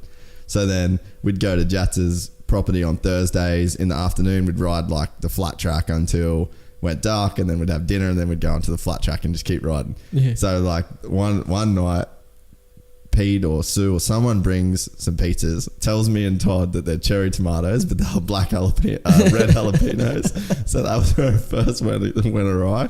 And then second of all, I think my dad was doing irrigation, and there was like this black irrigation pipe, and then like the last minute, don't run over the pipe, and then we both cartwheeled on the pipe. Good times at Thompson Road. Oh yeah. But yeah, I mean, I know what you're saying. It's like it wasn't really. There was no homeschooling. There was no. No. And then, which is good. I think that's good. Yeah. Oh, we had an unreal upbringing, and that's probably why I'm still so focused and motivated in our sport. Like, I love riding my bike, man. You know, like I just absolutely love it, and that probably goes back to I'm 15 years old, going down doing like how many laps I feel like, and then we're driving a car around half the time, jumping it over the berms and stuff. 50s were pretty big at the time. Like we're just doing just whatever. And the dudes that I'm racing, like Crowley and that, they're 15. They're sitting on the start line of the nations, man, in front of 100,000 people, jumping huge jumps, all this sort of stuff. You know, and then 22 years old, Dean Ferris and I are sitting on the start line. We're putting it inside the top 5 in the world championship. Like, yeah, when you do how's that work, like that, man? Yeah, it's pretty solid. Like, how's that even work? Like, honestly, I just remember a few times just being like, I don't even know where the track goes. I've never been to this track before. You know, you dudes have been riding it for bloody 20 odd years. You know, like Dean and I only just remember going around the first corner because we've only done it 3 times. And Dean and I going in there because Dean Ferris and I have raced since we were kids, 14, 15 years old, and we just race bar to bar. So for some weird, crazy reason, like Dean goes over there and he just up and left. You know, I had the dream of winning the Australian Championship, and Dean went and he was getting, you know, his 12ths and 11ths and stuff in the 450 class. That got him a ride with the Yamaha team, with Dixon, and next minute he's standing on the podium, and I was like, no way. You know, like that's insane. I've got to get myself there. Surely he hasn't got that much faster. Or you can't get that much faster if you go try, So I ended up being there, and him and I are still same speed, you know. Yeah, you were in this, like, you were always battling, eh? It's just retarded. Like, I remember look at time qualifying. Oh yeah, 12th place. You know, Dean 13th or 11th. Like, dude, what are you doing? Like, we'd line up on the start line and have similar gay pics and shit. Always there, and I'd crash in the first turn, pick it up, he'd be there, or I'd pick it up and I'd be coming through the pack and he'd crash, and we just battle, man. This race at Lommel, we battled like crazy. I remember just riding into the corner to just nail him, and you'd get past, and it was just going like that. Him and I nailing each other for like a lap, you know, like him and I, we get into some heated battles, and it was insane. I just can't believe it. I just remember sitting back and traveled all the way around the world to race this dude that you've raced your entire life. Like, Lommel is the deepest sand track. Like, we don't have that much sand here, but for some reason Dean and I can ride sand half decent. Yeah. So we're there. We come from outside the top 15 to get into 10th, and then find Dean, and him and I charge. I ended up 6th, he ended up 7th, and we're just passing each other and whoever else come to us, and all we want to do is beat each other, and we're just gritting our teeth. I remember my lats were pretty much falling off, and they're in the chain, and we're just going hard. And after that race, I just thought, man, we don't even have sand. Like, we've ridden this track for like 12 months. Like, what is going on here, man? Like, it is pretty cool when you think of it like that. I haven't thought of it like that. It is sick. Like Toby Price, man. Like goes to Dakar and gets third. Like, you're right. There is something about like, Australians. Same thing. Like, I remember 2013, Maddie's living with him, and Kurt Gibbs and I are just going down there. Toby's doing KTM off-road. We're doing KTM motocross, supercross. And we're going out the sand dunes, just blasting around, this sort of stuff. Man, not long after that, Toby just gets a guest ride and goes to Dakar, gets third. Like, how come? Yeah. Like, seriously. Like, what's up with that? Like, just, you know, the dude's got to read a map. There's so much in the Dakar. We would have never read a book in his life, and all of a sudden he wins a competition where you have to read a fucking book in French. Hey, come on, dude. No one reads books around here. I do. I'm a nerd. Maybe that's why I never won anything. That's why no one's interviewing me, because I fucking read books. Oh, you're interviewing people, so that's a start. No, but like, you're right, man. I haven't really thought about it, but yeah, like, it is full on, man. Like, Toby to me has got like that I don't mean it in a bad way, but it's like that Forrest Gump mentality. But everyone does. Like, Yeah, are you like- serious? Like, aunties, like, my team manager from Finland, they don't really know about Australia. They have no idea. They just think it's a small island. And he's like, oh, you're from that small island, Madagascar. And he used the joke. Yeah. And then, like, you know, we're talking about things and I'm like, you look at the Olympics, man. Swimming race, Aussies winning it. Yeah. Running race, Aussies winning it. If not winning, up there. You Yeah. know, like, every sport. Then you go to the Winter Olympics. Like, do people know that we don't have winter here? Yeah. Like, honestly, we get a bit of snow up in a couple of mountains. Like, it's not like Yeah, something... we shouldn't even be there. Like, and like Scotty's out there on the snowboard just shredding. Every time I look at, I'm just like, what's going on here, man? Like, how many Forrest Gumps are there out there? Yeah, it's like maybe I don't know what it is, but yeah, like in Toby's case, I just think like I see him ride Fink, and I'm like, that's fucking out of control. Like the way that he just goes like a minute full speed, like flat. His just wrist is like this. It's like he's so flat that he makes it so that his wrist is straight at full throttle. Like he's not twisting it. It's just like straight. He just locks in. He's like, oh. You're like, back off, dude. Back off. Back off. Back off. And I'm like, oh, you mustn't get sore arms. Then he gets off the bike. He's like, fuck, I thought I was going to die, man. My arms are so I couldn't even hang on. Oh. And I was like, well, let go. Like, isn't that what you do? If you think you're going to like, there's just something there where he's just so like driven to just send it. And it's like, oh, I've never got it, eh? I've never got it. I think it goes back to the Australian mentality. Like, we just got to go hard. And I like, you know, maybe it's because no everything. one takes us serious or something, you know? It's like that, like, yeah, the full underdog Yeah, spirit. like everyone just writes you off. Like, you know, you go to an event. I remember going to the First Nations and yeah, the three of us were unknown because everyone hurt themselves. Chad wasn't going, whatever. Gave us an opportunity. Well, man, we got seventh at the Nations. Like, no one even heard our names before. You know, that's almost like Chad and that got a podium, but before that was almost one of the best results. Yeah. Like, you know, and we're just banging around out there. And I remember going to the press conference and everyone's like, oh, yeah, Team Australia, Todd Waters? Like, you know, and everyone's just like pretty much hopping up and walking out and we're just like, yeah, well, yeah, g'day, we're here to ride the sand. It's going to be sick. Yeah. Like, and then, yeah, we cruise out there and we do half decent. It's kind so of that was like the strange. press conference before the event. Yeah, before. And people are just like getting up and Yeah, pissing and out, just like, there's like 3 people left and we're just talking to each other. Pretty much like a podcast, really. fucking so funny, eh? Yeah. But, you know, then Chad goes and it's just like, just, can't even fit another person circus, in there. yeah. And, yeah, it's kind of, I guess, like I know that drives me when I see people like with sick gear and driving in big campers. I'm just like, man, I need to train hard.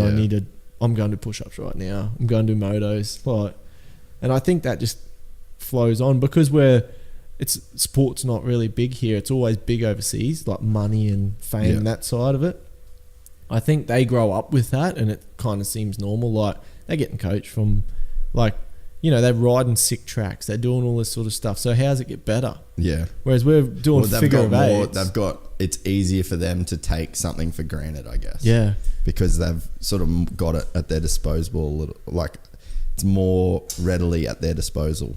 But can you ask, you need to do a podcast with a swimmer because I'm interested. I should do the podcast for the swimmer. Yeah, sit in. Let's find one. Surely. Well, you know what? One of my best friends at school, yeah, I was remember in the meeting him. Olympics. He was Yeah. at Maddie's. Yeah. I just got some questions. What are your questions? Man, like, you know, I just wake up and I just think, man, like, how sick would it be just hitting Larocco's leap? Like, Yeah. you know, because we don't have that stuff here. Well, What do you're they about do? to find out in July, dude. Yeah, but what's a swimmer do? Like, honestly, like, are they just like, dude, I that can't wait in to swim in Japan, that pool. man, like, those gutters just catch that water so good. It's going to be just slick in there. Yeah. Because I guess for swimming, because it's like, well, I don't know, because I and people are gonna, if anyone that listens to this podcast regularly, which isn't that many people, but they're gonna be like, stop talking about your fucking 5K run. But I've been doing this like run. Tell us about the push-ups. Oh mate, Your push-up comp. Oh, Yeah, it's what, 120 each day? it's not a comp, it's a lifestyle. Yeah, okay. No, so I'll tell people about that. So I saw on Instagram that Mike Sleater, who we don't. do you know Sleater? We don't want to know the full story. Mate, Just this cut. podcast is supposed to be the full story. Oh, true. Do you know Sleater? Have you ever met him? Yeah. You have? Okay, Yeah. you should hang out with him and mountain bike with him Nah. when you're in California. Oh, yeah. I haven't met him that well. I just seen him at Dan Reedon's track, 2010 maybe. Oh no, he's a really good dude. You should hang out with him. But yeah, Does he listen to this? I doubt it. Oh, yeah. But I saw on his Instagram that one of his friends. Why are you licking his bum then, dude? Because he's a good guy. Generally, he's a good guy, mate. You don't say that I about say that anyone. about you. No, you don't. I do all the time. The fuck, I love Todd. Why don't you do it Yeah, to my face, He dude? looks like a koala. Give me but a bit of fuck, he's a good confidence. dude. See what I mean about our crew? Yeah, so I saw on Instagram that he was like doing this back fat burner challenge or something. Oh, yeah. It was like 150 push-ups a day for a year. And I'm not the type of person that really commits to that. Like, Yeah. I find it I find it easy to dismiss that as like stupid. So, and like me and Harry Bink were talking about it, like I'm starting to learn more and more as I get older, as lame as that sounds, that little shit is actually super important. Yeah. Because it's like all those little things that you accomplish start to make you feel like accomplishment is normal, as opposed to like, so I think that what I would do in years past is like only focus on like the biggest goal that I could. Yeah. Because that was the most important one, right? So like make this XY video that got like a million views instead of making a daily video that gave something, but I committed to doing it every day. So achievable. Yeah, goals. like just little things that Yeah. you continuously made yourself do. Come on, even man. though, I dropped out in year 10 and I know that you set small goals to achieve your big goals. yeah, well, see, I've never put it into practice. I've always been the big dreamer guy. So anyway, Oh, you got to shoot for the stars, mate. yeah, Might come close, hey? yeah, that's it. That's my theory. But so anyway, the long story. I got carried away. I said that's not something I normally do, so I'm just going to do it, Yeah. and I'm not really going to make any excuses for it. Have you missed a day? Yes, How do you feel about that? shit. Yeah. I've actually feel shit enough to keep a diary, and I'd catch up on days. Yeah, but now you're going to, because you've missed that day, you're going to miss more. I know, and you do miss more, and Yep. it's a good exercise to really show yourself what like and visually see. So I've been right. So it's 150 push-ups a day. You don't have to do them all at once. Yeah. Just throughout your day, you have to do 150 push-ups. Yeah. So now I keep a diary of it. Like I just keep it in my calendar on my laptop. Yeah. And if I miss a day, I write 0 loser right next to my thing. And then other days I do 150. I write 150. No compliment. No fucking good on you, mate. Like Yeah. just that's because that's what you should do. That's what you said you Yeah, do. but you've missed it. I know it's gone. But so then No, what I've but been when doing, you miss it, you automatically are like, you make it okay for yourself to miss like it. Yeah. now you're just going to be like, oh yeah, loser today. No, it pisses me You off. got to just keep going. Yeah. Because then it gets worse and you're actually scared to miss one. Exactly. So, but like the days that I missed them were like when I drove to Brisbane, Yeah. and the idea of sitting next to the car and doing push-ups fucked. Like a cop out. Why? Yeah, a cop out. I should have done it. Just when you pull up at the survey, just pump out a quick 20. Oh man, there were some real rapey servos, eh? Yeah. I just didn't feel that good about it. Ooh, But yeah, so they're like, but it has been a good exercise in like accounting, like keeping yourself accountable. Yeah. And then those days where I've got 0 loser next to it, I'd have to do like 175 the next day to like, because you're in debt to yourself in a way. Yeah. So anyway, it's been a good. So you cut yourself short again. What do you mean? Well, you do 120. Then No, you no, said no, no, no. 175. Sorry, 175. So I do an extra 25 Yeah. because I missed a day. Yeah, but shouldn't you do the whole 120? So you should be doing 240 the next day? No, it's 150, bro. What, 150? Push-ups a day. Oh, I thought you said 120. No, 150. Oh, it's changing all the time. Mate, you just Well, didn't that's listen still to the out. You start. should be doing 300. Yeah, I know, but I'm not strong enough. I'm weak. Stop grilling me, cunt. It's my podcast. Dude, you just... You're cheating But the see, system, this is why mate. you're a professional athlete and I'm not. Yeah, but Because look, there's now a thing- you're just working your way out of it again. You just come up with all these stupid ways how to get out of it, justifying it yourself. You're right. There's no excuse. So I've been doing it with Azza and Weaver, and I'm pretty sure they haven't missed days. So Yeah. there you go. So yeah, but why did we start talking about that? I don't know, because you always talk about it. I don't always talk about it. Yeah, no, I just felt like saying it. Not even many people know, mate. But you know what is good though? Like if you do talk, not that many people watch the podcast or anything, right? Why But do you keep saying that? because I don't want people to think that. It's probably going to build up, dude. Like, I have no doubts that it will, but I don't want to act like. geez, you're getting cocky already. See, that's exactly right. I don't. If I start saying that, like, oh, You'll you jinx think yourself. so many people. Oh, you just look like a dick. Yeah, but you don't have to say anything. You don't reckon? Just don't bring it up. You don't say you don't reckon I'd like. Because when you talk about, you know what? Well, Cairns is notorious for the whole like deadly bugger syndrome. Like people, when you're from a small town like Cairns, anyone that's doing good, you always get a lot of people, I reckon, that talk shit, and it's amplified in a smaller town. Who cares? Yeah. I reckon. Yeah, you're right. That's the move. Yeah, that's why I don't go on social media. Yeah. You know, I just upload a few things here and there. If you read all the comments, man, Yeah, you can't read the comments. yeah, that's no good. But I think that you should self-audit yourself as well. And because I think you No, can get, you just let your friends do it. I Yeah, just let exactly. you do it. Yeah, see, there you go. Mate, are you going to eat that mango or are you just going to dance with it? Oh, I'm just gonna. So, It's right. Full North Queenslander's got himself a mango. Come in with a snack. You're the only bloke to come in the podcast prepared with a fruit and a knife. Hey, my good buddy Wade Hunter. This is a funny story. So I get a mango like this, and I cut the cheek off it, right? As you do. Yeah, cut the cheek off it, right? And it looks like this. And he goes, "Where are the squares?" Oh no! And I said, "What are you talking about?" No, he And he's didn't. like, the squares, like when you flip it up. And I was like, "Oh no!" and yeah, I just thought I'd throw you in there, Wade. I'm always thinking about you, mate. You always make me laugh. So do you want to show Wade how the squares get made? Yeah. So he just thought That all they these come years, stock like that. Yeah, that it just come prepped like that from Woolworths. There we go. For those just listening and not watching, Todd Yeah. has perfectly prepared a mango. Now here comes the So- squares, Wade. Look, and then you just go boom, like that, and then you just eat it. It's pretty good.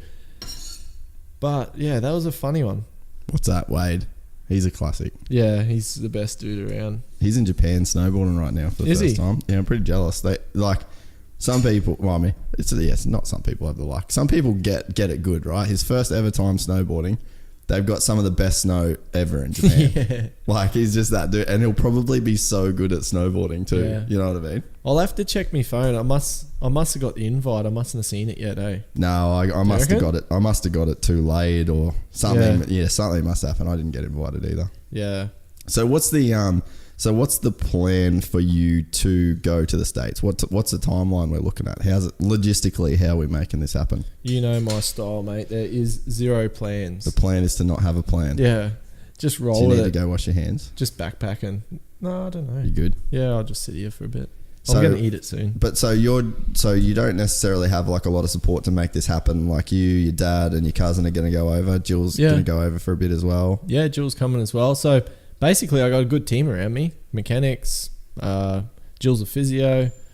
She's doing all the flight booking, all that kind of crazy stuff. I'm just going to do the 120 push-ups. 50. 150. Don't cut it short. Eh? Don't cut it short, mate. You get roasted. And we're just bringing it together. So like Yarif's jumped on board. He's helping out a bunch. So we've gone down, done some testing with Medi and just getting the bike sorted.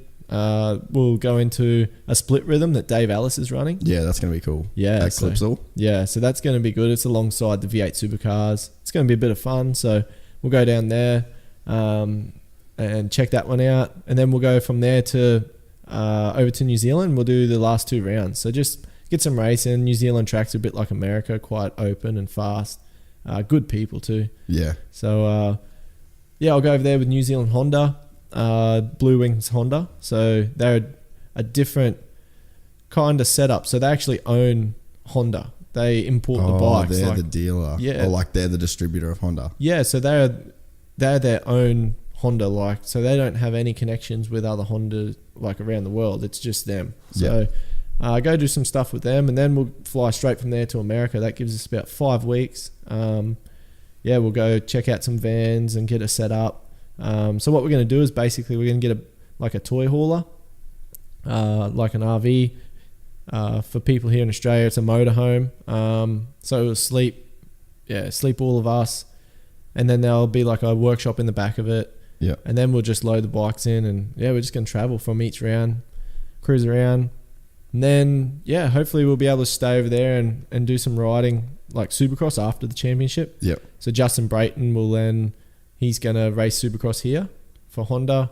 So hopefully I can hook up with Justin, do some Supercross training over there, probably 4 or 5 weeks, and then fly back here and race our championship alongside him. And the plan is to try and build momentum through that Supercross. So have a bit of a preseason Supercross, race Supercross here in Australia, which is, the tracks are completely different to America, the surfaces and stuff, but it's still racing. It's still Supercross. It's still racing. Still good. We run a pretty good championship here, so hopefully build some momentum through that, and want to go do some Supercross in the States the year after. So, if I'm pulling my finger out and get some results to the level that I think I can achieve. Will you race a lights class or 450 class? Probably just both. Just going to mad dog it Daryl Hurley style? Yeah, it's way too hard to pick. Daryl King. Yeah. What, do you race like 3 classes a day or something? Fucking savage. And then probably every bit of meat he ate on the day he killed. Have you seen that dude's quads, dude? Yeah. Far out. No wonder he can Quadrosaurus Rex. Yeah.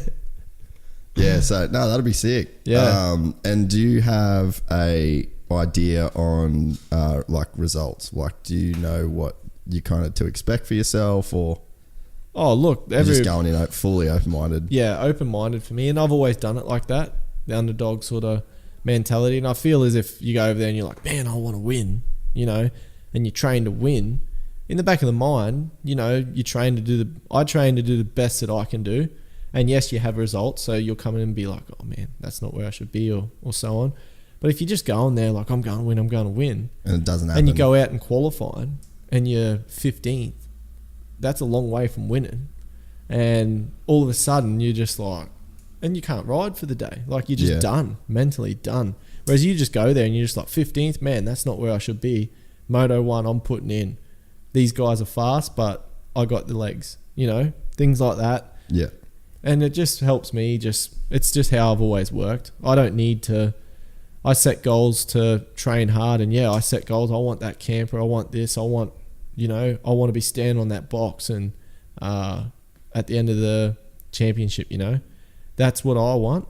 I don't need to tell myself that I'm going to win today. So I just go about things a little bit differently. So that's sort of, realistically, I want to be in the top 10 and I want to be, pushing for top 5s as well. That's sort of where I feel that's what I'm training for. Yeah. So that's what I want to be. I want to be one of those dudes that, is up the pointy end of the field, battling for it. It's unrealistic for me to say, I want to go over there and win because, like Tomac, Kenny, these dudes, they got programs set. They live there. They know the tracks. It's going to take me a bit. Expectations a bit different to like in just it's like I think that in sports, momentum's something that is built over years. Yeah. Like perfect again, Adam Cincerello, right? I love that dude. Like he's the man. Yeah. He's a friend of mine. Yep. And he came in, he built momentum to racing pro motocross his entire life. Yeah. His entire life was the lead up to that first Supercross, and he won. Yeah. And then he won again. And then he was leading the championship. And then the dude in second went out. Mm. And then he fucked his shoulders. Yeah. And we've seen him building momentum now again over years. Look, Kenny's in the same thing. All the years of winning RCH, battling with Dunge, like won a championship at RCH. Yep. Battled with Dunge, winning Supercross race. that momentum had built to the point where last year he'd won those races. Yeah. And he looked like he was unstoppable. Yep. Then he crashed. And then you've got to build that momentum again. Yeah. So I think that, going in with the plan of doing the best and not just going there to win, because you're right. Like it's not, even if the talent and the speed and everything else was there, it would still be an unrealistic expectation. Yeah. Because you're going against guys that have done it before. Yeah. So I think it is a super smart way to approach it and go, I've got no experience on this particular spectrum of racing. Yeah. So it's like, I just don't think anyone with that can really just go in there and be like, gonna kill it. Yeah. But hey, we're a racer. Like, I'm a racer. That's win. what I do. It doesn't mean you can't, but I just think momentum's built over a long period of time. Yeah, that's right. But I'm a racer. Like I just said, like, when I close my eyes at night, I don't dream about getting 10th. No. I'm dreaming about winning and kicking butt. But the way that we get there is, I'm planning to go over next year and show, that we work hard. That's what the Australians are known for, is we work hard and we want it. That's a fact. And I want to show the good traits about myself, and that's my goal, is to land a ride. I want to be over there racing. So that's pretty much the gamble I'm taking.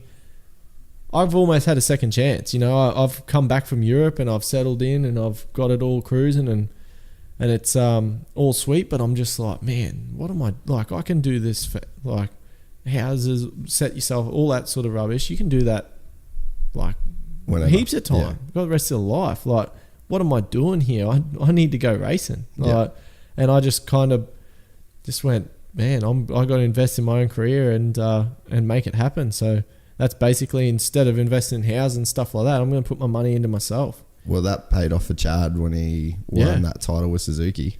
Yeah, that's right. So, yeah, and that's it's I guess at the end of the day, like, fuck all the rest of it if it's what you want to do. Yeah. Like, you just saying, I want to race in America should be enough for everyone to go, oh, yeah, fucking good, sick. Like, I'll watch you. Yeah. You know what I mean? Like, it's kind of, justify it.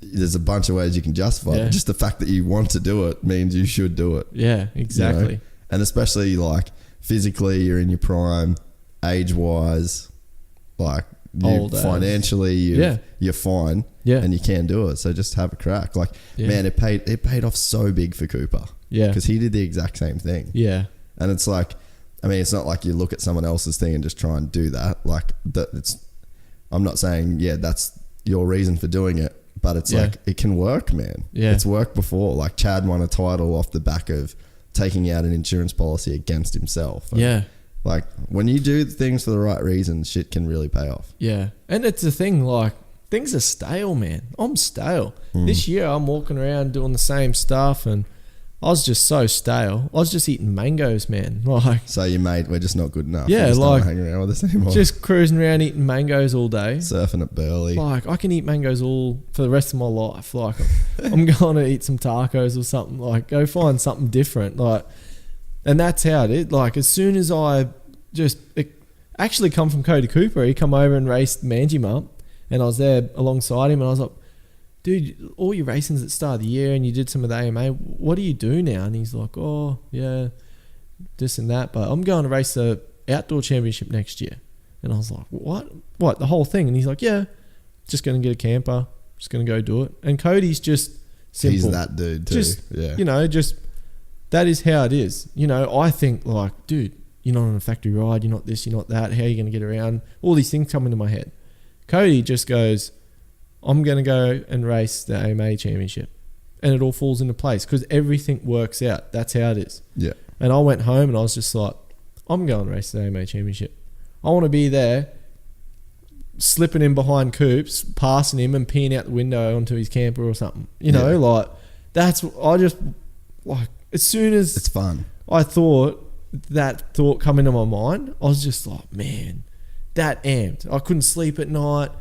Go tell my old man's skipping around. Like, everyone that I talk to are just amped, and it just feeds, that energy is just feeding. And man, that's what winning feels like. You're just like, everyone's pumped and So that's winning for me, just going over there. Like, Yeah.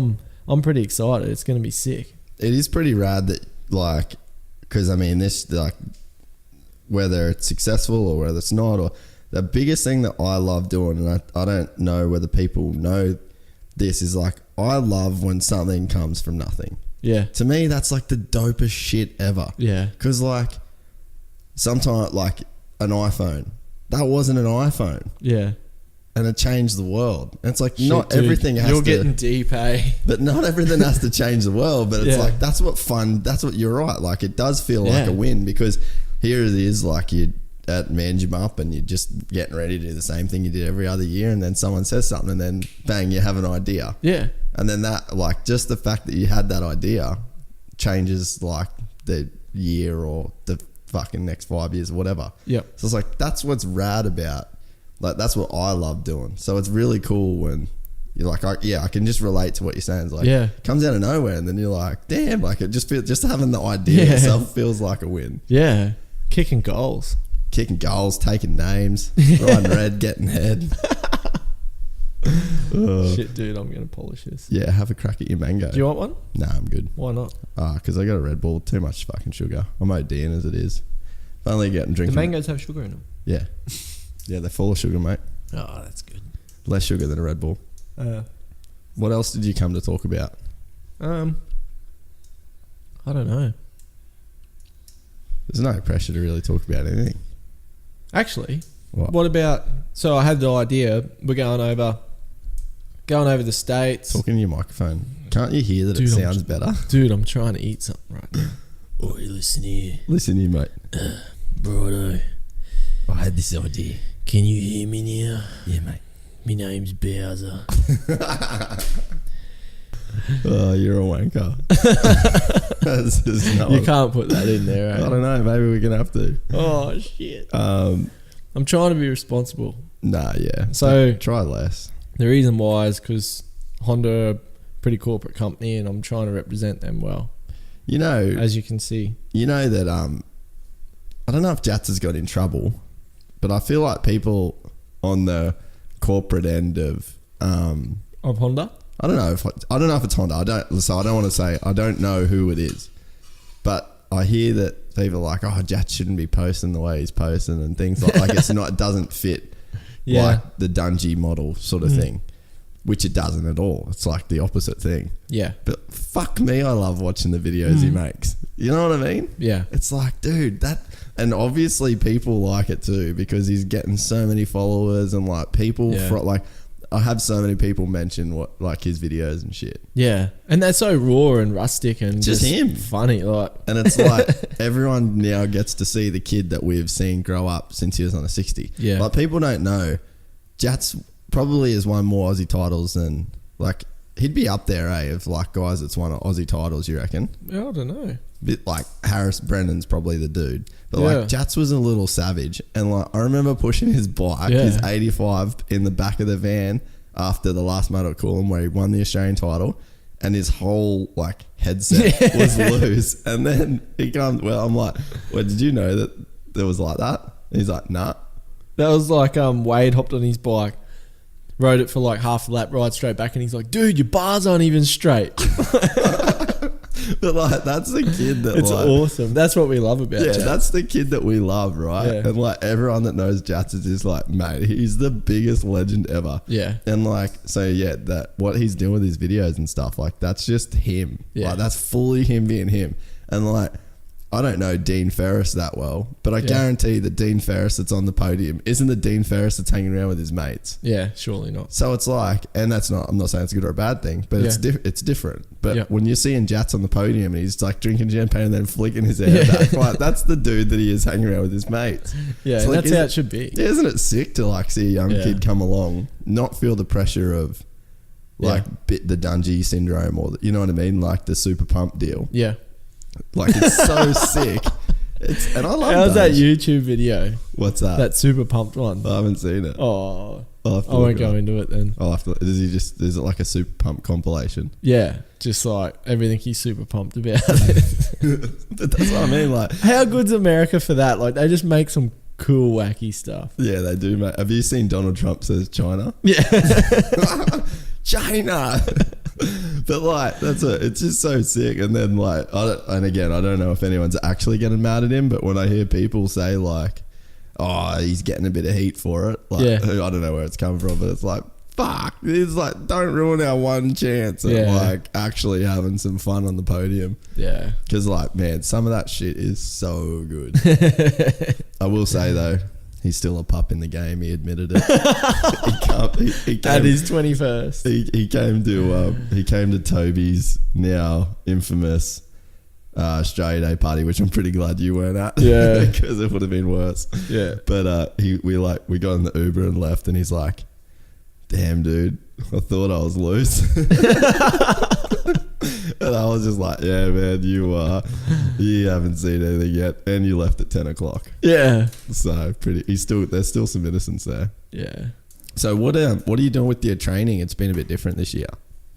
Yeah. We keep going like serious to fucking loose. Serious loose. No, well, that's what I was going to say. I wanted to talk to you about, so basically I wanted to create, I don't know, I just want people to be able to see what we're doing. Like, we're going to buy a camper, we're going to do this and that, and like, we're going to live the dream in America. So basically Jill's got a bunch of camera gear and all this weird stuff, and we just want to do some like just raw sort of edits. So I've been watching a bit of stuff like that the surfers do. Yeah. And it's like, you know, vlogging. Yeah. Like just pretty raw stuff. Scotty does a good job at the snowboarding. Like that's what I think could be cool about our sport. Yeah. Because I raced the World Championship and there's so many crazy stories, and we went to Argentina and we went to some third world countries, like just things that you just don't expect, and no one's seen that, or no one knows about it. I didn't know about it. It doesn't get shown on the broadcast. Yeah. And America probably won't be as exciting in that terms of things. Like going to Brazil, and you know, it's one of the only countries where the rainforest meets the ocean. Like it's beautiful, and chicks walking around G-strings, like that's what they do over there. And yeah, culturally it's just so okay. Like it's just completely different. Like, and it would have been cool to just be able to blog it, like follow it a little bit and share it with people. So yeah, I was going to talk to you about doing something like that. Like, and yeah, I was talking to you about doing like a bit of an intro thing, and I don't know, starting off like here in Australia and going to New Zealand, and I just want to show like, our experience, like racing the championship, like what it's actually like, you know. We see the dungees that are on the podium and all that sort of stuff, and sometimes you go to MX Cribs and go to, you know, MTV Cribs with Ricky Carmichael and see his mad big house and that, but you don't actually see anything. You don't feel like you're actually getting a chance to hang out with Ricky Carmichael. Yeah. Whereas in these videos that you're talking about, and even to a certain extent Jatz's stuff, like you kind of feel like you're hanging out with the guy. Yeah. And it's like, because you know that there's like, okay, the podium Ricky Carmichael, and I know the podium Ricky Carmichael is very different to the real Ricky Carmichael. Yep. So like, trying to bridge that gap and show people what it's actually like. Yeah. I think it's a fucking awesome idea. Like I'm going to be watching it. Yeah, I think that's a little bit of an opening that, I don't know, I've seen, and I want to be a part of it. I see that that's easily achievable in our day and age with it's so camera easy. gear, super cheap, and whatever. You can even just do it on your phone. Any dickhead can make videos. Yeah, what was that one? Dream Ride or something? Yeah, I don't know. Like, yeah, Dream Guy or something. Yeah, you yes voter. Yes voter. Oh god. We won't go there. We may offend a few people. I know. Did you see my Facebook post about offending people? No. I'm actually kind of pissed off about the whole like offended thing. It is for another time, but I've posted Facebook rants before. I don't even go on Facebook, man. There's too much crap. I just want to see photos. I want to see videos. Like, I kind of get upset sometimes. Like, Jill's always on to me. She's like, oh man, you need to post like, I don't know, some just stuff like at the beach, like not just moto stuff on Instagram. I'm like, no man, like no one wants to see like, this shit. I stopped following people because they're putting photos up of them and their girlfriend at the beach and this sort of stuff. I just want to see. I follow a BMX dude, because he's doing flips and stuff and crazy stuff. I follow a surfer because he's in the barrel. I don't want to see him what he's eating and what MasterChef cook up he's having at home. Like, honestly, like, that's just me, because I'm just die hard. Like, Yeah. if I want to see cooking, I follow MasterChef, or I go on Pinterest. I keep it separate, You go on man. Pinterest? Yeah, dude. Oh, no. Have you not seen the car stuff on there? No. I don't look at Pinterest. Oh, yeah. I'm too busy with my Well, other social why are you medias. commenting? No, because it's traditionally a very female social media if Is you it? look at the statistics. Is that why Eli Wilson has it under his wife's name? I think Eli, in any form of any conversation, is an outlier that we shouldn't put to normal society. Love you, Eli. Yeah, sick. Nah. Okay. Yeah, no, that makes sense. Yeah. Just follow the people you want to follow and post the stuff you want to post. Yeah. So, kind of, I guess we're wanting to start up a bit of a YouTube channel because, yeah, you got to keep it separate, I feel. Like, And you can make money off it too, to be honest. Like, what you're doing is you're going to be a privateer, you're not going to be making money. YouTube's Yeah. a pretty solid way to make money. I think it's like, oh, I'm going to butcher it. Yeah, I'm not even going to say the stat, but it's like per 10,000 views, you can make X amount of money. Oh, so, yeah. I mean, if you can, like, there's no one really doing it. yeah. So, I'm like, if you can do a good job of it. Yeah. I think, actually, you know what? Christian Craig, have you started watching? He's been doing a vlog series. Has he? No, Yeah. I haven't. And it's very, very similar, actually. Like, Yep. pretty much the day that you mentioned it to me, Yep. I saw him say, Dog, you told him. I did tell him. No, but No. I like saw a thing, so like new vlog. And I was like, Oh, oh, yeah. okay, that's pretty sick. And Yep. then like his wife's doing it and they're in a bubble. Like what you'll see from them is the same every single weekend. Yeah. Getting on a plane, Yeah. getting to the Geico semi, the bike's already on the stand, checks his sag, Yeah. has a massage by Dr. G. Yeah. You know what I mean? Like, so you're like, I think that if we're to look at creating a point of difference, being a privateer and a toy hauler, Yeah. with you, your dad, your cousin, and your girlfriend. And I want to pull up at like a job site and, I don't know, give a prize to one of the dudes that can do a stand-up doughy on me bike or something. Like, Yeah, do shit like that. Fuck yeah. I imagine that. I don't know, just like cool stuff. I Because reckon, you know, like as wacky as Keisha was, people love that guy. oh yeah, People loved him. I love him. I You know what raced mean? him like he's my age. Like we raced all the way Is through. he your Six- age? Yeah, I raced him on 65. Dude, I always thought he was so much younger than you. Yeah, Not even because he was smaller. yeah. No, it's like Ty, him, and myself. We race each other all the way through. Yeah, right. I thought you was a different age. Anyway, sorry, I Yeah. interrupted you. I think it might be 12 months, but we always race each other. Yeah. So, but yeah, I watched his new, I don't know, like the video on him, like a bit of a blog, I guess. Yeah. I don't know if you've seen it, but it's super interesting. Was it the one that Brett Trigg did? Yeah, it could have been. Yeah, where he's like, Like talks about his career and yeah, stuff. like Yeah, in JDR and all that it was stuff. sick, eh? Yeah. Yeah, I liked it. And that's what sort of gave me a bit of an idea. I had an idea there, but because of what I have done, and I'm like, man, that would have been sick, like Yeah. doing something like that. Then I watched Josh, and because I know him so well, it was like he's disappeared. Yeah. Like I come back from Europe, I haven't seen the dude for years. Yeah. He might have come Road 1 Supercross, but he's just gone. And then to hear his story and where he's been and that kind of stuff it touched me. It was Yeah. sick. I loved it. And that's where I was like, man, it's kind of cool, like that people can follow someone Yeah. to see. And now it's like the time to do it, man. Like it's so like before the internet and before Instagram and before Facebook and all that stuff, right? Yeah. For people to see you or hear you, you have to be on TV or you have to be on radio.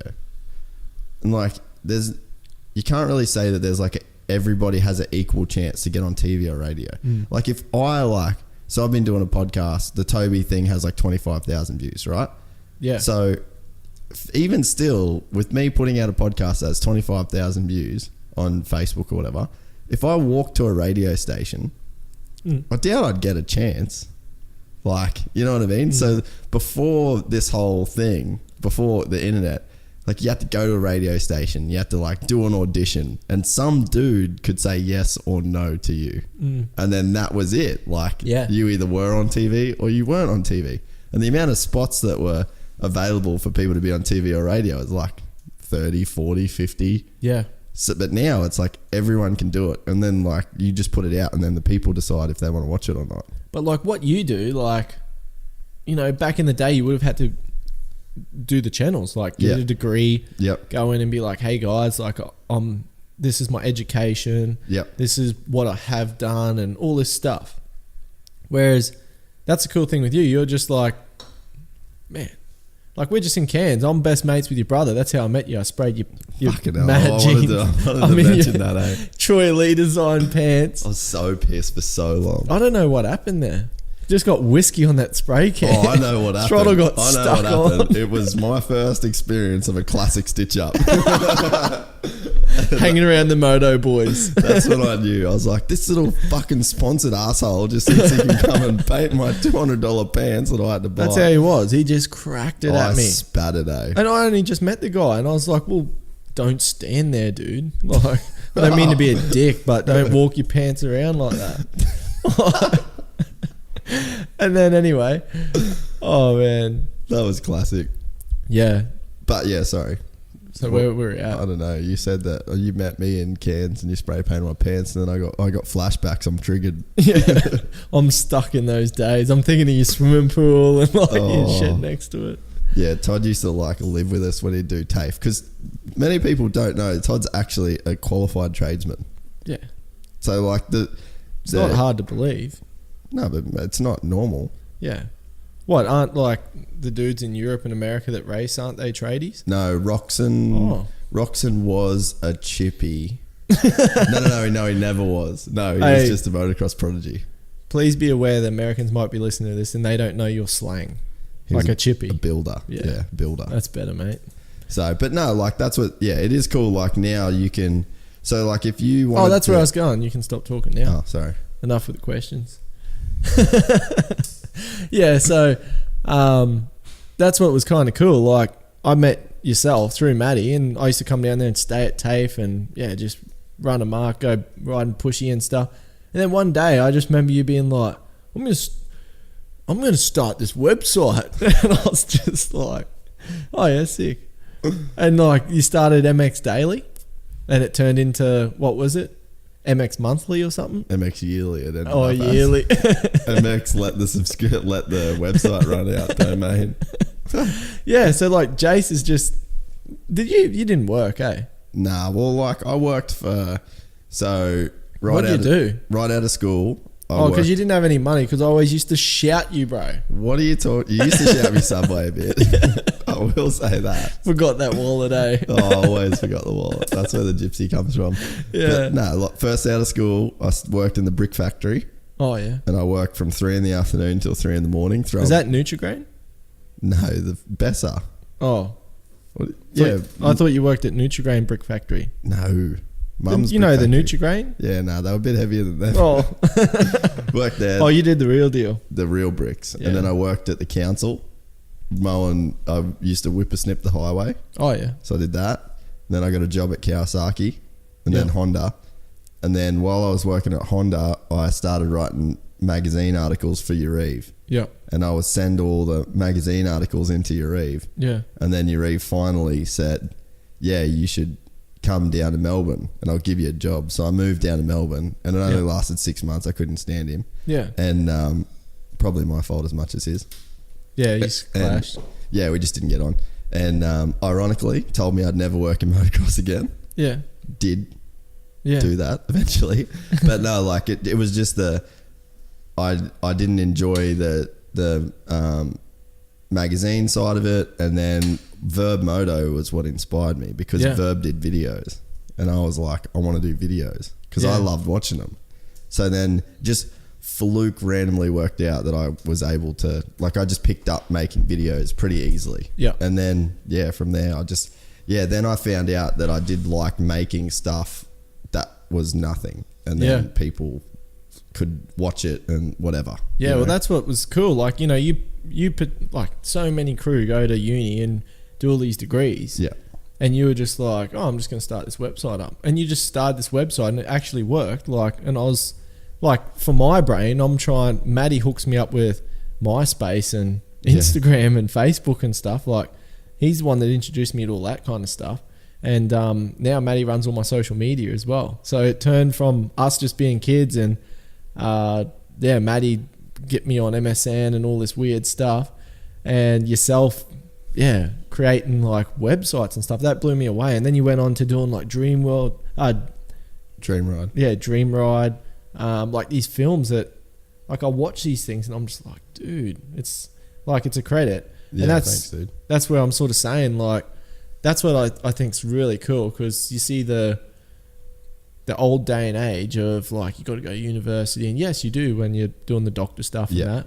But it's cool, like this day and age, like, yeah, you don't need to for that stuff. Man, you just, honestly, you can get a camera, you can even type in YouTube how to do it. Yeah, like there'll be something. I went to there. YouTube University for sure. Like, I was insane. I will say, like, I got lucky in the sense that I'm probably like the first generation of dudes. Like, I'm 29, so I'm 30 this year.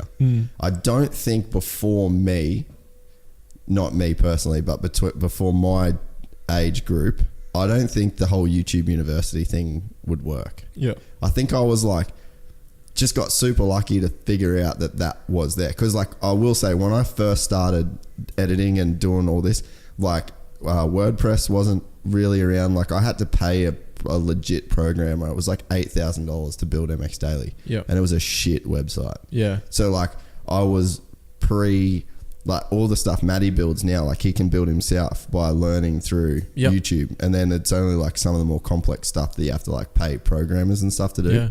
But like, so that wasn't there. The film stuff, like Alan Hardy, who you know, he's also from Cairns.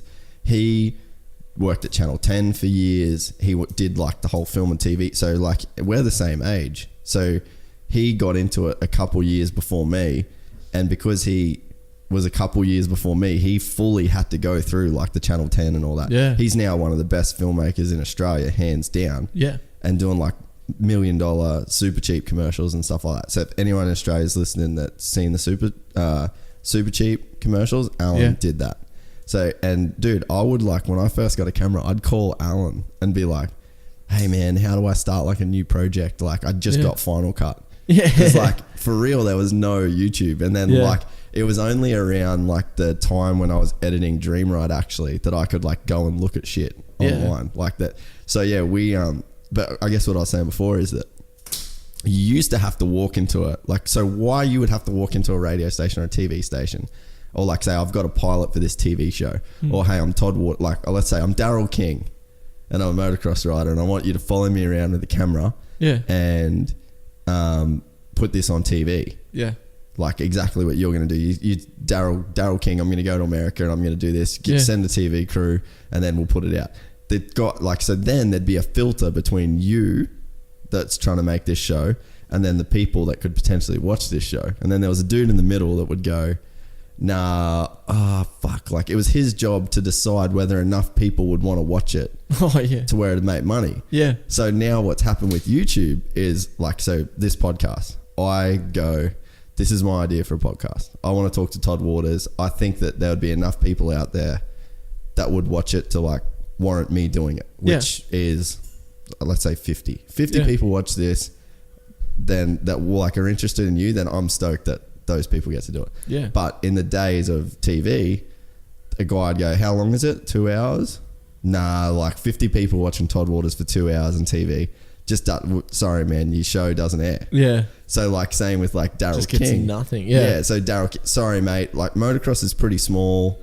Not enough. We've done these demographic studies. Not enough of our demographic will enjoy watching motocross. Yeah. So that they don't show it on TV. Now with YouTube, all you do is go, oh, I've got, how many people you got on Instagram? Yeah. Do you know? Well, yeah. Let's say you got 20,000 people on Instagram, right? Oh, well, I got 20,000 people on Instagram that are interested enough in me to watch. Yeah. So I'm just going to make a video and I'm just going to put it out there. Yeah. There's no dude in the middle anymore telling you what they think the people will like. There's only the people. Yeah. And then the people, they give you a thumbs up or they give you a thumbs down. And they go, oh, that was sick, or dude, that was shit. And then it just becomes like this totally open thing where you can just do whatever you want. Yeah. And now you're in that position. Like, look at Jats. That's what he's doing. He didn't. He's not like, no. He didn't have to go to someone and say, "Hey, I want to make these videos for my Instagram. Do you think people will watch them?" Yeah. Just did it. Yeah. And then people decide. Yeah. So like that's what's cool. that you're in that position now to do that. You don't Yeah. need anyone to tell you can. Yeah. No, you just do it and see how you go with it. It's pretty sick. Yeah, it's definitely an interesting time, but there is a downside of it that there's just so much fucking shit out there to look at. So you gotta take the good with the bad. Well, I mean, I don't watch TV ever now. Yeah. Ever. I just watch YouTube. Yeah. Well, man, dude, I watched the news the other day when I was doing some foam roller, and I was just like, man, is this stuff really happening in Australia? Oh. Like, honestly, the news is just out of control. So that's another day. Yeah, it's weird. Yeah. It's only to get weirder too. Yeah. Yeah. What are you doing with your training? Because you got new training. I feel like that's important. Yeah. So pretty much, I've got the same trainer. So Jarrah, he's based himself down in Melbourne, and we've been working together since 2009. And so he knows me inside and out. And that's the biggest thing for me, because as an athlete, you just train, you get so motivated after races and so on, you just want to smash yourself. So he's the one that monitors all the numbers and the science of it all, and he tells me when to go hard and when not to. So that's a big part. Jill's a physio, so she takes care of all that side of it. I've got a few injuries throughout the years, so she keeps my body moving good and in line, most importantly. So that's pretty much, we're heading down tomorrow. So we cruise off tomorrow, and we're going to spend a few days with Ben Townley. That's going to be sick. Yeah, so that's going to help on the bike. So have you done much with Ben before? No, I've just raced Ben a couple of times. So you've met him and stuff like. Yeah, so obviously everyone's different when you're in race mode racing versus, someone. Yeah. So I don't know Ben from a personal side. He is a full legend. Yeah, so I'm keen to see that side of Ben and to work with him, because he's a ninja at that sort of kind of stuff. So I'm pretty excited for that. Yeah, Ben, I met him at Motocross and Like of Nations in 2010. So that was like my first real thing I ever went and did internationally. And I was just like so like wide-eyed. And he was just such a good dude. Yep. And like, it's funny because when don't you reckon when you're a kid, you never really feel like a kid? Like you always feel like you're the same age. Yeah. So like, we were watching that video that your Eve sent you today. Yeah. Of like you when you first won that race. Like when you first won that 450 race, how old are you? Like 17, 18? Yeah, 18. My first 450 win. And like you watch it now and you look at yourself like, oh my God, I was such a kid. But then when you were there, you felt like you were the exact same Todd Waters you are now, right? Oh man, when I was there, I was just like, it's me, like I'm into it. Yeah. Oh, look at me now. I don't have any hair on my face. Like nothing. I'm just like, what the hell? Like, it's pretty funny. So I look at the first time I met Townley, because he's one of my heroes. Yeah. And I'm like, now that I'm older, I look back and I like him even more. Yeah. Because I was just such a fucking dork kid. And he was still nice to me. You know what I mean? Like, and I wonder if I would have been that nice to me. Like, it's, you know what I mean? Like that same kid that, like, if I came up to myself, I would have been like, what is this loser? You know what I mean? So like, you get a dude like Townley. You'd be such a douche, I reckon. I would be such a dick to myself. Yeah. So I reckon you would be. That's what I'm saying. Like, I got so much more respect for Townley as a dude, looking back at myself going like, you were a fucking dipshit, dude. Trying to be cool with Townley. So you're going to enjoy hanging out with him. Yeah. No, that would be good. So we cruised down there, down to Sydney. Where are you? You're going to Melross's place, right? Yeah, Melross's, going down to Lawson Boppings as well. I haven't been to either track, so that's exciting as well. Apparently, Boppo's got some pretty good tracks down there. Yeah, he's got some big jumps because that's what he likes doing. So, yeah. Who's that guy that he races Konski's bikes at the vets? Real big dude. Cashy. Yeah. Are you gonna ride his place? No, I don't. He's down in Melbourne, isn't he? No, he's in Sydney. Like Canberra way. It's down that way. Oh, okay. Well, that's near Lawson, right? Yeah. Yeah, because you should go right there for jobs. He was showing me some videos. Those things are big builders. Yeah. Yeah. No, it'd be cool. I've spoke with Cashy. He wants me to come down. Like he's super keen to do some riding. But yeah, I just got to find my way down there. We're down there, but I think it's just all booked in. Yeah. Like we got 4 days riding and it's all planned out. So yeah. Good shit. I'll just tag along. What else do you want to talk about? I don't know. I think that's pretty good, eh? I've got to go to gym. Do you? Yeah. What time is it? 5:30. Jeez. Missed calls. Just flat. Yeah. All right. Well, we've been doing an hour and A half. All right, I think my laptop, I thought it was plugged in, but it's not. So, Todd, you're a legend. Fucking love you. I should tell you that you're a good dude more than I do. Don't do that. I love you, mate. I don't like it. I like getting cut down. I know, you're a good kid. You've always been a good kid, and you're a good mate. Oh, So. Ross Beaton, he's a good kid, eh? Remember that? MX Nationals. Who said that? Oh, one of the videos. It just sticks in The my MX head. Daily Motocross show. Yeah. Yeah, there you go. That went big too. Yeah. All right, mate. Good job. Appreciate it. I'll probably surf with you anyway. No, I'm probably not going to see you. Yeah. Yeah, I'm coming back. You're not going anywhere, are you? I'll probably go back up to Cairns. Why? Got to go do shit, mate. I'm bloody busy. If I Dude, can't sit still too I remember long. talking to you. You're up there and you're just like, dude, I got to come down here and do some work. I know, but I've done work. I've done like 5 podcasts in 3 days. Oh, yeah. There you go. Work done. All right. Thanks, Todd Waters. You're a champ, and everyone's going to be keen. And when I'm back in America, we'll do another podcast, maybe from the motorhome or the toy hauler, and we'll share some videos and maybe make some videos. Yeah, sick. Sounds Legend. good. See you, mate. Cheers, guys.